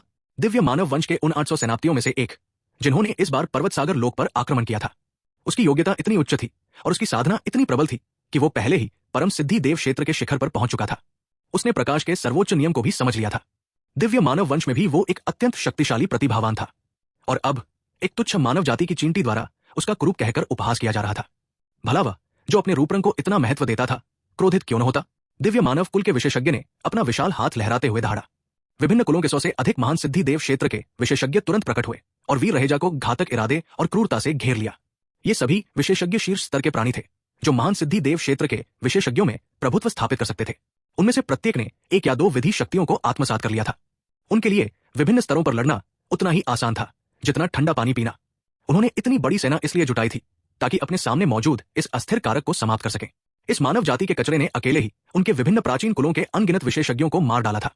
इसके अलावा वे ये भी जानते थे कि सर्वोच्च संप्रदाय और सर्वस्व स्वर्ग वाणिज्य संघ, जो वर्तमान में विभिन्न प्राचीन कुलों के विशेषज्ञों का शिकार कर रहे 2 प्रमुख बल है, इसी व्यक्ति द्वारा बनाए गए थे। अपने विभिन्न प्राचीन कुलों का शिकार करना, अगर यह खबर उनके प्राचीन कुल मुख्यालय तक पहुंच जाती तो कौन जानता कि इससे कितना हंगामा मचता और उनकी सारी इज्जत चली जाती। ये ऐसी बात थी जिसे वे बिल्कुल बर्दाश्त नहीं कर सकते थे। इसके अलावा कुछ समय पहले ही एक महान दिव्य शक्ति के माध्यम से ऊपर से मृत्यु का आदेश जारी किया गया था, जिसमें इस व्यक्ति को हर हाल में मारने की मांग की गई थी। इसलिए विचार विमर्श के बाद उन्होंने वीर रहेजा को रोकने के लिए सीधे 100 सर्वोच्च सिद्धि देव क्षेत्र विशेषज्ञों को भेजा। इस बार वीर रहेजा की मृत्यु निश्चित थी। अरे, तुम टेढ़े मेढ़े तरबूज और टूटी हुई खजूर अब छिप नहीं रहे हो? वीर रहेजा की निगाहें सब पर घूम गई, मानो वो इस दृश्य को लंबे समय से जानता हो, और उसने उनका उपहास करते हुए ताना मारा। उसके क्षेत्र में मात्र सर्वोच्च सिद्धि देव क्षेत्र विशेषज्ञों की तो बात ही छोड़िए, अर्धचरणीय देवता या निम्न स्तर के देवता भी अपनी उपस्थिति नहीं छिपा सकते थे। उसने पहले कोई कदम इसलिए नहीं उठाया था क्योंकि इस विशेष क्षेत्र को उसने अभी तक परिष्कृत नहीं किया था। अब 10 लाख ली के दायरे का क्षेत्र पहले ही उसका क्षेत्र बन चुका था, कटाई के लिए तैयार। ये सोचकर वीर रहेजा ने अपने सामने मौजूद सुशिखर महान पूर्णता देव क्षेत्र विशेषज्ञों को बकवास करने और समय बर्बाद करने का मौका सीधे तौर पर ठुकरा दिया। उसने तुरंत अपनी क्षेत्र शक्ति को सक्रिय किया और आसपास के क्षेत्र को सील कर दिया ताकि वे संदेश न भेज सके। फिर सुशिखर महान पूर्णता देव क्षेत्र विशेषज्ञों पर अचानक एक भयानक और डरावना भारी दबाव पड़ा। पल भर में, चाहे वो अभी बोलने वाला दिव्य मानव वंश का विलक्षण प्रतिभावान व्यक्ति हो, या 3 आंखों वाला दुष्ट वंश, या 3 सिर वाला दुष्ट मगरमच्छ और प्राचीन वंशों के अन्य विशेषज्ञ हों, सभी ने मुंह भर खून थूका और फिर बैंग बैंग बैंग की आवाज के साथ धरती में धंस गए। ये कैसे हो सकता है? दिव्य मानव वंश के विलक्षण प्रतिभावान व्यक्ति की आंखें असीम अविश्वास और भय से चौड़ी हो गई और वो भयभीत होकर चीखने लगा। अन्य विशेषज्ञों की हालत भी कुछ बेहतर नहीं थी। वे सब इस दृश्य को देखकर बुरी तरह भयभीत हो गए थे। अरे, क्या तुम विभिन्न प्राचीन कुलों के विलक्षण प्रतिभावान नहीं हो? अब तुम सब मरे हुए कुत्तों की तरह जमीन पर पड़े खून उगलते क्यों हो? वीर रहेजा ने लगातार खून उगलते सो विशेषज्ञों को देखकर मुस्कुराते हुए उनका उपहास किया। अभी कुछ देर पहले तक ये बदमाश बहुत घमंडी थे, लेकिन विशेषज्ञों की नजरों में वीर रहेजा के चेहरे की मुस्कान किसी राक्षस जैसी थी, जिसने उनकी रूह कंपा दी। इस क्षण विशेषज्ञों को समझ आया कि उच्च अधिकारियों ने कुछ समय पहले ऐसा हत्या का आदेश क्यों दिया था। ऊपर बैठे शक्तिशाली लोगों ने जरूर कोई दिव्य रहस्य जान लिया होगा और मानव जाति में इस बार प्रकट हुए अपवाद का पता लगा लिया होगा, इसीलिए उन्होंने ये मृत्यु आदेश जारी किया था। अब ऐसा लग रहा था कि ऊपर बैठे शक्तिशाली लोगों ने वाकई कोई गलती नहीं की थी। उनके सामने खड़ा ये इंसान सचमुच एक अपवाद था। यदि वो नहीं मरा तो इस बार पर्वत सागर लोक पर आक्रमण करने की भव्य योजना में बाधाएं आ जाती, जो कि कोई भी प्राचीन कुल किसी भी कीमत पर बर्दाश्त नहीं करता। इसी विचार के साथ दिव्य मानव कुल के विशेषज्ञ ने अचानक गरजते हुए कहा, सब लोग किस बात का इंतजार कर रहे हो? यह सुनकर अन्य 99 सर्वोच्च सिद्धि देव क्षेत्र के विशेषज्ञों के चेहरे थोड़े सख्त हो गए। फिर मानो कोई बड़ा निर्णय ले लिया हो, उन्होंने दांत पीसते हुए अपने शरीर में विद्यमान जीवन शक्ति और दिव्य आत्मा को प्रज्वलित कर दिया और एक गुप्त तकनीक का प्रयोग करने का इरादा किया। वीर रहेजा ऐसा कैसे होने दे सकते थे? पृथ्वी का नियम विनाश। वीर रहेजा ने एक धीमी चीख निकाली और पृथ्वी के नियम की शक्ति की भयानक धाराएं तुरंत उमड़ पड़ी, जो सुनहरी विशाल तलवारों में परिवर्तित हो गई और तुरंत पृथ्वी के नीचे से निकलकर सभी विशेषज्ञों के शरीरों को भेद गई। नहीं, निराशा की चीखें आकाश में गूंज उठीं। एक एक करके शक्तिशाली आक्रमणकारियों का सफाया हो गया और उनकी अत्यंत शक्तिशाली दिव्य आत्माओं को भागने से पहले ही 9 पाताल लोक के कारागारों ने निगल लिया, जहां उन्हें बलवान हो रहे 9 पाताल लोक के सैनिकों ने खा लिया। हालांकि ठीक इसी क्षण एक अप्रत्याशित परिवर्तन हुआ। 369 प्राचीन प्रतिभा सूची में शामिल शक्तिशाली लोगों ने कार्रवाई की। तुम सचमुच एक विलक्षण प्राणी हो, मर जाओ। जैसे ही वीर रहेजा सभी आक्रमणकारी शत्रुओं का सफाया करने वाले थे, एक ठंडी निर्मम हत्या की मंशा से भरी आवाज उनके कानों तक पहुंची। उसी क्षण वीर रहेजा के शरीर के सारे बाल खड़े हो गए और उनके हृदय में खतरे का एक चरम एहसास हुआ। क्रैक क्रैक, ये अंतरिक्ष के टूटने की आवाज थी। एक ठंडी काली तेज रोशनी सीधे अंतरिक्ष को चीरती हुई गुजरी और वीर रहेजा द्वारा तैनात क्षेत्र शक्ति को भी चकनाचूर कर दिया, सीधे उनकी भौहों पर प्रहार किया। अच्छा नहीं, वीर रहेजा का चेहरा बदल गया। लगभग सहज ही उसने दोनों हाथों से पकड़ लिया और रुई वज्रदंड आज्ञाकारी स्वर्ण अवलयित छड़ी, जो पहले ही पुनः प्राप्त होकर आध्यात्मिक शिखर पर पहुंच चुकी थी, उसके हाथ में प्रकट हो गई। बिना कुछ कहे उसने अधिपति देव वलय की सबसे शक्तिशाली अवस्था को प्रकट करते हुए तीव्र प्रकाश पर आक्रमण किया। लेकिन तभी वीर रहेजा के सिर के पिछले हिस्से से अचानक एक निर्मल ठंडक उठी और पहले से भी अधिक खतरनाक ऊर्जा उसके हृदय में समा गई। वीर रहेजा स्तब्ध और क्रोधित हो गया, बिजली की गति से चकमा देते हुए, जबकि उसकी क्षेत्रीय शक्ति बेतहाशा बढ़ गई और उसके चारों ओर फैल गई। हालांकि जिस बात ने वीर रहेजा को आश्चर्यचकित और विचलित किया वो ये थी कि उसकी क्षेत्रीय शक्ति, जो हमेशा प्रभावी रही थी, अब निष्क्रिय प्रतीत हो रही थी और कुछ भी महसूस करने में असमर्थ थी। ये कैसे हो सकता है? क्या ये हो सकता है कि उस पर आक्रमण करने वाला दिव्य आत्मा क्षेत्र का विशेषज्ञ हो? लेकिन ऐसा संभव नहीं होना चाहिए। पर्वत सागर लोक एक नश्वर लोक है और दिव्य आत्मा क्षेत्र के विशेषज्ञों को यहां रहने की अनुमति नहीं है। फिर भी इस दृश्य की व्याख्या कैसे की जा सकती थी? या यूं कहें कि क्या विभिन्न प्राचीन कुलों के शक्तिशाली व्यक्तियों ने गुप्त रूप से कोई चाल चली थी? केवल यही उसके सामने की सारी स्थिति को स्पष्ट कर सकता था। जैसे ही उसने सोचा कि यह अत्यधिक संभावना है कि विभिन्न प्राचीन कुलों के शक्तिशाली व्यक्तियों ने गुप्त रूप से नियमों का उल्लंघन करके उस पर हमला किया है, वीर रहेजा के हृदय में हत्या का इरादा उग्र ज्वार की तरह उमड़ पड़ा। तुम शियाओ ये को मारना चाहते हो, है ना? तो देखते हैं तुम्हारी तलवारें कितनी तेज है। जैसे ही वीर रहेजा के विचार दौड़े, भयानक तेज रोशनी जिससे वो कांप उठा और उसके पूरे शरीर में ठंडक दौड़ गई, चारों दिशाओं से प्रकट हुई और उसकी ओर बढ़ने लगी। दिव्य आत्मा का नाश। वीर रहेजा की आंखें ठंडी पड़ गई। वो पूरी तरह क्रोधित था। मानव जाति को दबाने और उनके लिए अत्यंत अन्यायपूर्ण नियम बनाने की साजिश पहले से ही बेहद घृणित और बेशर्म थी। अब वे गुप्त रूप से उस पर भी हमला कर रहे थे। वो क्रोधित क्यों न होता? वो दहाड़ा और उसकी भयानक दिव्य आत्मा श्रेणी की दिव्य आत्मा उग्र रूप से फूट पड़ी। विनाश शक्ति से भरी दिव्य आत्मा के हमलों की धाराओं में परिवर्तित हो गई, जो तेज रोशनी की दिशा में बिजली की तरह प्रहार कर रही थी। वीर रहेजा के कानों में हल्की दबी हुई धमक सुनाई दी और विभिन्न रंगों और आभाओं से युक्त रक्त की धारियां अचानक शून्य लोक से नीचे आ गई। वे तेज रोशनी जिन्होंने वीर रहेजा को मृत्यु का संकट महसूस कराया था भी थम गई। वीर रहेजा के चेहरे पर भाव बदल गए और उन्होंने तुरंत अवसर का लाभ उठाते हुए रुई वज्रदंड आज्ञाकारी स्वर्णवलय वाली छड़ी को रख दिया। उनके हाथ में ड्रैगन के सिर वाले मूठ और रहस्यमय दांव पैट से ढकी ब्लेड वाली एक काली लंबी तलवार प्रकट हुई। ये तलवार अधिपति देव वलय में पाई गई एक दिव्य कलाकृति थी, जिसकी श्रेणी द्वितीय श्रेणी की सच्ची देव कलाकृति के अनंत रूप से निकट थी। इसका नाम काला कसाई अराजकता तलवार नियंत्रण तकनीक। 8 विनाश।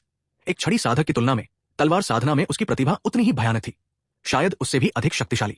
इसके अलावा राका तलवार के दांव में अत्यंत निपुण था। उसने अराजकता तलवार नियंत्रण तकनीक को गहन स्तर तक समझ लिया था और यहां तक कि तलवार के नियम एक विशेष विधि शक्ति को भी समझ लिया था।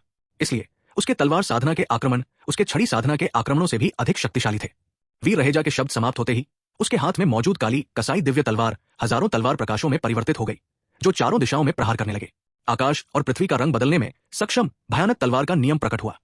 वीर रहेजा पर गुप्त रूप से घात लगाए बैठे कई रहस्यमय विशेषज्ञों ने उसके द्वारा छोड़े गए भयानक तलवार प्रकाश को महसूस किया। उनकी आंखें अचानक सिकुड़ गई और उनके मन में एक अजीब विचार आया।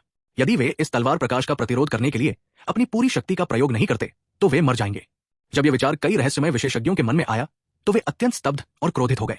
धिक्कार है, इस कमीने ने बेन शाओ को मृत्यु का संकट महसूस करा दिया। यह कैसे मुमकिन है? बेन शाओ आदिम स्वर्ग के गौरव क्रम में 38,000वें स्थान पर है। दिव्य आत्मा, भयानक तलवार की रोशनी जो हम सबको मृत्यु की गंध देती है और यहां तक कि तलवार के पौराणिक नियम को भी समझता है। मनुष्य, तुम सचमुच एक विलक्षण प्राणी हो, सचमुच असाधारण। मैंने कभी नहीं सोचा था कि मानव जाति फिर से ऐसा विलक्षण प्राणी पैदा करेगी। कितना अफसोस, आज उसे हमारे हाथों दफनाया जाएगा। बेन शाओ को जीवन में 2 चीजें सबसे ज्यादा पसंद है। पहली, मानव जाति का मांस खाना, उनका खून पीना और उनके मस्तिष्क का मज्जा चूसना। दूसरी, मानव जाति के विलक्षण प्राणियों का वध करना। हाँ, गे बिल्कुल बिल्कुल। मानव विलक्षण प्राणी को स्वयं नष्ट करने के बारे में सोचकर ही बेन शाओ अवर्णनीय आनंद और उत्साह से भर जाता है। तो क्या हुआ अगर वो एक अनोखा इंसान है? जब हम ठीक उसके सामने होते हैं तब भी वो हमें देख नहीं पाता। क्या बेकार की बात है। क्या यही तुम्हारी कला है? ठीक है, समय बर्बाद मत करो। अगर मानव जाति के कुछ शक्तिशाली लोगों को इसका पता चल गया तो बेवजह मुसीबत खड़ी हो जाएगी। मार डालो, बेरोक टोक बातें, मानो वहां कोई और मौजूद ही न हो, वीर रहेजा के कानों तक पहुंची। हालांकि वीर रहेजा को नहीं पता था कि कितने दुश्मन हैं और वे ठीक कहां छिपे हैं। इस अजीब स्थिति ने वीर रहेजा के दिल में बेचैनी और बढ़ा दी। चूहों का झुंड जो दिन का उजाला नहीं देख सकते, क्योंकि तुम्हें कायर बनने की आदत है, इसलिए इस संप्रदाय का नेता तुम्हें बाहर निकलने पर मजबूर करेगा। वीर रहेजा की आंखें ठंडी हो गई और एक और भी भयानक तलवार का वार हुआ जो शून्य लोक की ओर बढ़ा। तुम जहां भी छिपो, जब तक मैं आसपास की जगह को चकनाचूर नहीं कर देता, क्या तुम फिर भी छिप पाओगे? तभी दर्जनों भयानक मृत्यु आक्रमण वीर रहेजा की ओर तेजी से बढ़े। वीर रहेजा का चेहरा एकदम बदल गया। इन दर्जनों आक्रमणों में समाहित शक्ति इतनी भयानक थी कि उन्हें भी मृत्यु का संकट महसूस हुआ। तुरंत ही उनका मन जागृत हुआ और पृथ्वी का नियम उग्र रूप से सक्रिय होकर ठोस पृथ्वी रक्षा कवच में परिवर्तित हो गया। उसी समय उनके हाथ में मौजूद काला कसाई तलवार ने एक चमकीली और भयानक तलवार की रोशनी छोड़ी जो दर्जनों आक्रमणों से टकराई। गड़गड़ाहट, 9 आकाशों में धरती को हिला देने वाली गर्जना गूंजी और भयानक ऊर्जा तरंगों ने 1 लाख मील के दायरे में सब कुछ नष्ट कर दिया। अंतरिक्ष में दरारें भी पड़ गई। अंतरिक्ष की परतों में छिपे 7 रहस्यमयी विशेषज्ञों को अंततः बाहर आना पड़ा। इन 7 व्यक्तियों का रूप रंग भिन्न भिन्न था। एक दिव्य मानव कुल का सदस्य सुनहरे पंखों की एक जोड़ी के साथ था। एक त्रिनेत्र दुष्ट कुल का सदस्य था जिसके माथे पर चांदी की एक ऊर्ध्वाधर आंख थी और एक 3 सिर वाला दुष्ट मगरमच्छ था जो पहाड़ जितना विशाल था और एक भयानक क्रूर आभा बिखेर रहा था। बाकी 4 रहस्यमय व्यक्तियों का रूप रंग मानव जाति से असीम रूप से मिलता जुलता था। हालांकि एकमात्र अंतर यह था कि एक विशेषज्ञ की पुतलियों से सुनहरी रोशनी निकल रही थी जो स्वर्ण नेत्र कुल से संबंधित था। उनकी सुनहरी आंखें ऊपर के 9 स्वर्गों का अवलोकन कर सकती थी और नीचे के 9 रसातल को महसूस कर सकती थी। और यह अफवाह थी कि उनके पास भयानक रहस्यमय शक्ति भी थी। एक अन्य व्यक्ति जिसका रूप रंग मानव जाति से असीम रूप से मिलता जुलता था, 9 फीट लंबा एक विशेषज्ञ था जो अपने कंधे पर एक विशाल काली छड़ी लिए हुए था। उसकी भौहों के बीच एक अजीब पैटर्न था और उसका शरीर रहस्यमय पैटर्न से ढका हुआ था। यदि उसका अनुमान सही था तो यह व्यक्ति स्वर्गीय पशु कुल का विशेषज्ञ था जो 10,000 कुलों की रैंकिंग में उच्च स्थान पर था। शेष 2 में से एक, जिसकी युद्ध शक्ति आकाश तक पहुंच चुकी थी और जिसके पूरे शरीर से घातक आभा निकल रही थी, वो स्वर्ण युद्ध कुल से होना चाहिए जो अपनी वीरता और युद्ध कौशल के लिए प्रसिद्ध एक भयानक प्राचीन कुल है। दूसरा, जिसके पूरे शरीर से ठंडी आभा निकल रही थी, मानो नरक से निकला कोई राक्षस हो, जिससे कंपकंपी पैदा हो रही थी और जिसने मुखौटा पहन रखा था। यदि उसका अनुमान सही था तो वो 9 रसातल पाताल लोक जाति से होना चाहिए। ये 7 महान प्राचीन कुल 10,000 कुलों की रैंकिंग में शीर्ष 30 में स्थान पाने वाले भयानक प्राचीन कुल थे। इसके अलावा एक विशेषज्ञ के अनुसार वे सभी आदिम स्वर्ग गौरव रैंकिंग के अद्वितीय प्रतिभाशाली थे। आदिम सर्वोच्च रैंकिंग के कारण उसने दायर से प्राचीन युद्ध क्षेत्र में विभिन्न 10,000 कुलों की रैंकिंग के बारे में जाना था। आदिम स्वर्ग गौरव रैंकिंग 10,000 कुलों में दिव्य आत्मा क्षेत्र से नीचे के युवा विशेषज्ञों के लिए एक रैंकिंग है। इस रैंकिंग में स्थान पाने वाला हर व्यक्ति अपने अपने कुल का शीर्ष स्तर का भयानक विलक्षण प्रतिभावान प्राणी है। दिव्य आत्मा लोक में प्रवेश करने से पहले उनके पास लाखों की संख्या में दिव्य आत्माओं का मुकाबला करने या उन्हें मार गिराने में सक्षम भयानक शक्ति होती है। इससे ऊपर आदिम प्रतिभावान रैंकिंग, आदिम शाही रैंकिंग, आदिम सृजन रैंकिंग आदि जैसी और भी प्रतिष्ठित रैंकिंग है। ये दिव्य आत्मा लोक से ऊपर के विशेषज्ञों के लिए रैंकिंग है जिनका यहां विस्तार से वर्णन नहीं किया जाएगा। वीर रहेजा के चेहरे पर अत्यधिक गंभीरता का कारण यह था कि 7 महान प्राचीन कुलों के ये 7 विलक्षण प्रतिभावान प्राणी अर्धजर्णीय देव लोक के शिखर पर थे। उनमें से प्रत्येक ने उन्हें खतरे का प्रबल आभास कराया। वीर रहेजा की स्थिति खतरनाक हो गई थी। 370 चौथे स्तर की तलवार का नियम। घृणित मानव जाति, तुम सचमुच मृत्यु के योग्य हो। तुम्हें शाबाश चींटी कि तुमने तलवार के पौराणिक नियम को समझ लिया। लगता है तुम्हें सचमुच जीने नहीं दिया जा सकता। सचमुच वो एक विलक्षण प्रतिभा है। 2 आध्यात्मिक स्तर के ईश्वर छिपाने वाले ताबीजों और ईश्वर गुप्त रखने वाले ताबीजों की मदद से भी वो हमें छिपने की जगह से बाहर निकालने में कामयाब रहा। बहुत प्रभावशाली। सिर्फ प्रभावशाली, ये तो दुनिया को हिला देने वाला था, है ना?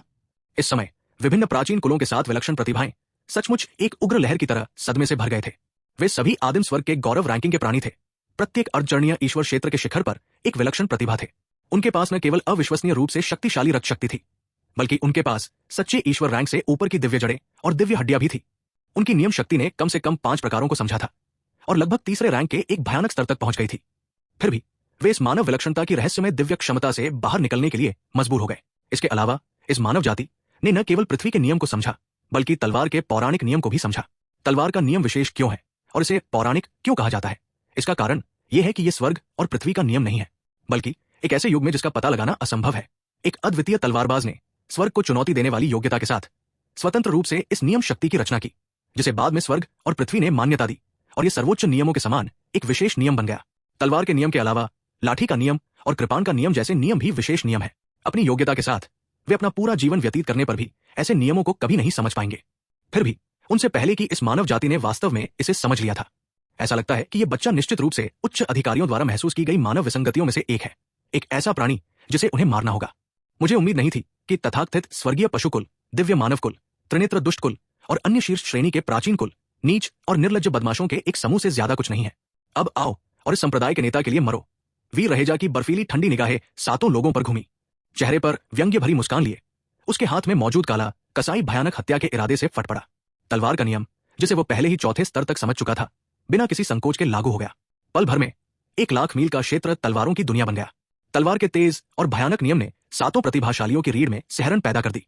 उनकी आंखें तीव्र भय और बेचैनी से भर गई और कई प्रतिभाशाली तो चीख पुकार भी करने लगे। क्या तलवार के चौथे दर्जे का नियम? ये कैसे संभव है? वह तलवार के चौथे दर्जे के दिव्य नियम को कैसे समझ सकता है? अच्छा नहीं है, भागो भागो। क्या तुम्हें सच में लगता है कि मेरा पर्वत सागर लोक कोई सब्जी मंडी है जहां तुम जैसे बदसूरत लोग अपनी मर्जी से आ जा सकते हो?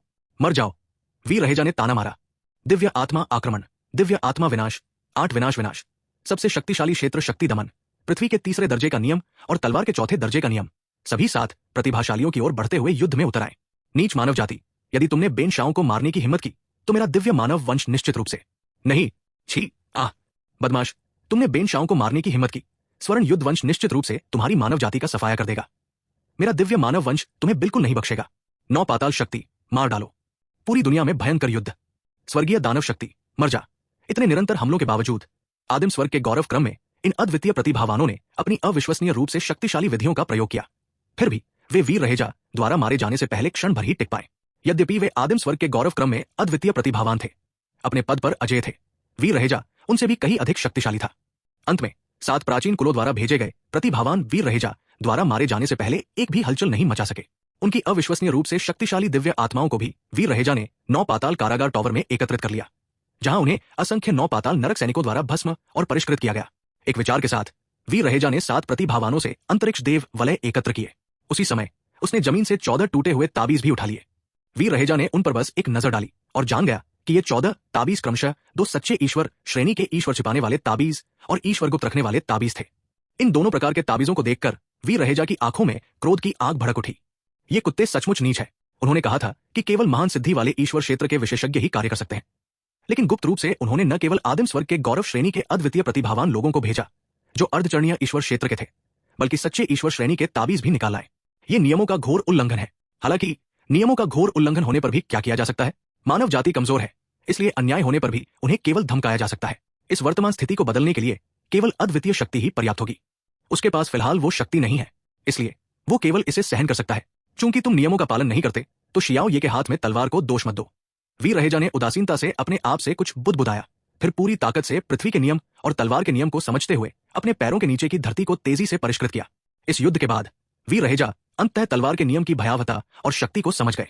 इस अवस्था में उनकी साधना अपने चरम पर पहुंच चुकी थी और अब इसमें और सुधार संभव नहीं था। हालांकि वे अपनी शक्ति बढ़ाने के लिए अन्य चीजों में सुधार कर सकते थे। उदाहरण के लिए क्षेत्र का दर्जा, विधि शक्ति, शक्तिशाली आक्रमण विधियां, शरीर परिष्करण आदि।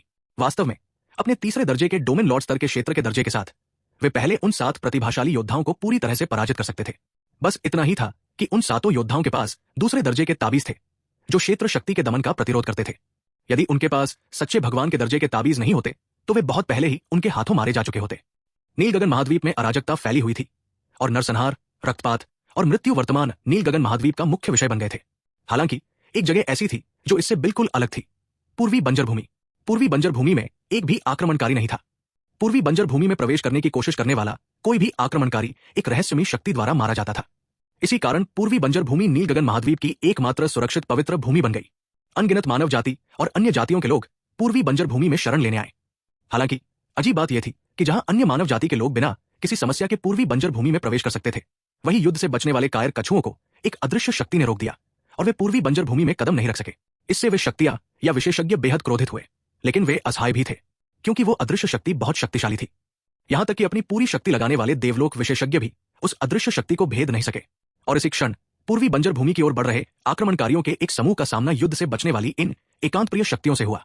फिर एक तरफा नरसंहार हुआ। वे बस कुछ ऐसे लोग थे। बेहतरीन नॉवल पढ़ने के लिए आप हमारे YouTube चैनल और Telegram premium channel audio journey के साथ जुड़ सकते हैं, जिन्होंने अनगिनत वर्षों तक साधना की थी। एक बाघ के सामने वे केवल मृत्यु की प्रतीक्षा कर सकते थे। वीर रहेजा ने यह दृश्य देखा, लेकिन हस्तक्षेप करने का उनका कोई इरादा नहीं था। मानव जाति पर आई इस भीषण विपत्ति के सामने आप युद्ध से बच रहे हैं और केवल दुबकना चाहते हैं। यह कितना स्वार्थी और संकीर्ण मानसिकता वाला है, कितना कायरतापूर्ण है। कुछ शक्तियां या विशेषज्ञ तो प्राचीन कुलों द्वारा मानव जाति के नरसंहार को बिना कुछ किए देखते रहे और यहां तक कि प्रसन्नता जताते और व्यंग्य करते रहे। ये लोग मरने के योग्य थे। मानव जाति के ऐसे सदस्य यदि मर गए तो मर गए। वीर रहेजा उन्हें किसी भी कीमत पर नहीं बचाएंगे। जो लोग मरने के योग्य हैं वे मेरे पूर्वी बंजर भूमि में शरण लेने आ रहे हैं। यह कैसा मजाक है। वीर रहेजा ने अपने विचारों को समेट लिया, पूर्वी बंजर भूमि के मामलों पर ध्यान देना बंद कर दिया और पश्चिमी क्षेत्र को पूरी तरह से परिष्कृत करने में जुट गए। हालांकि बाहर उनके द्वारा 7 प्रतिभाशालियों की हत्या ने काफी हलचल मचा दी थी।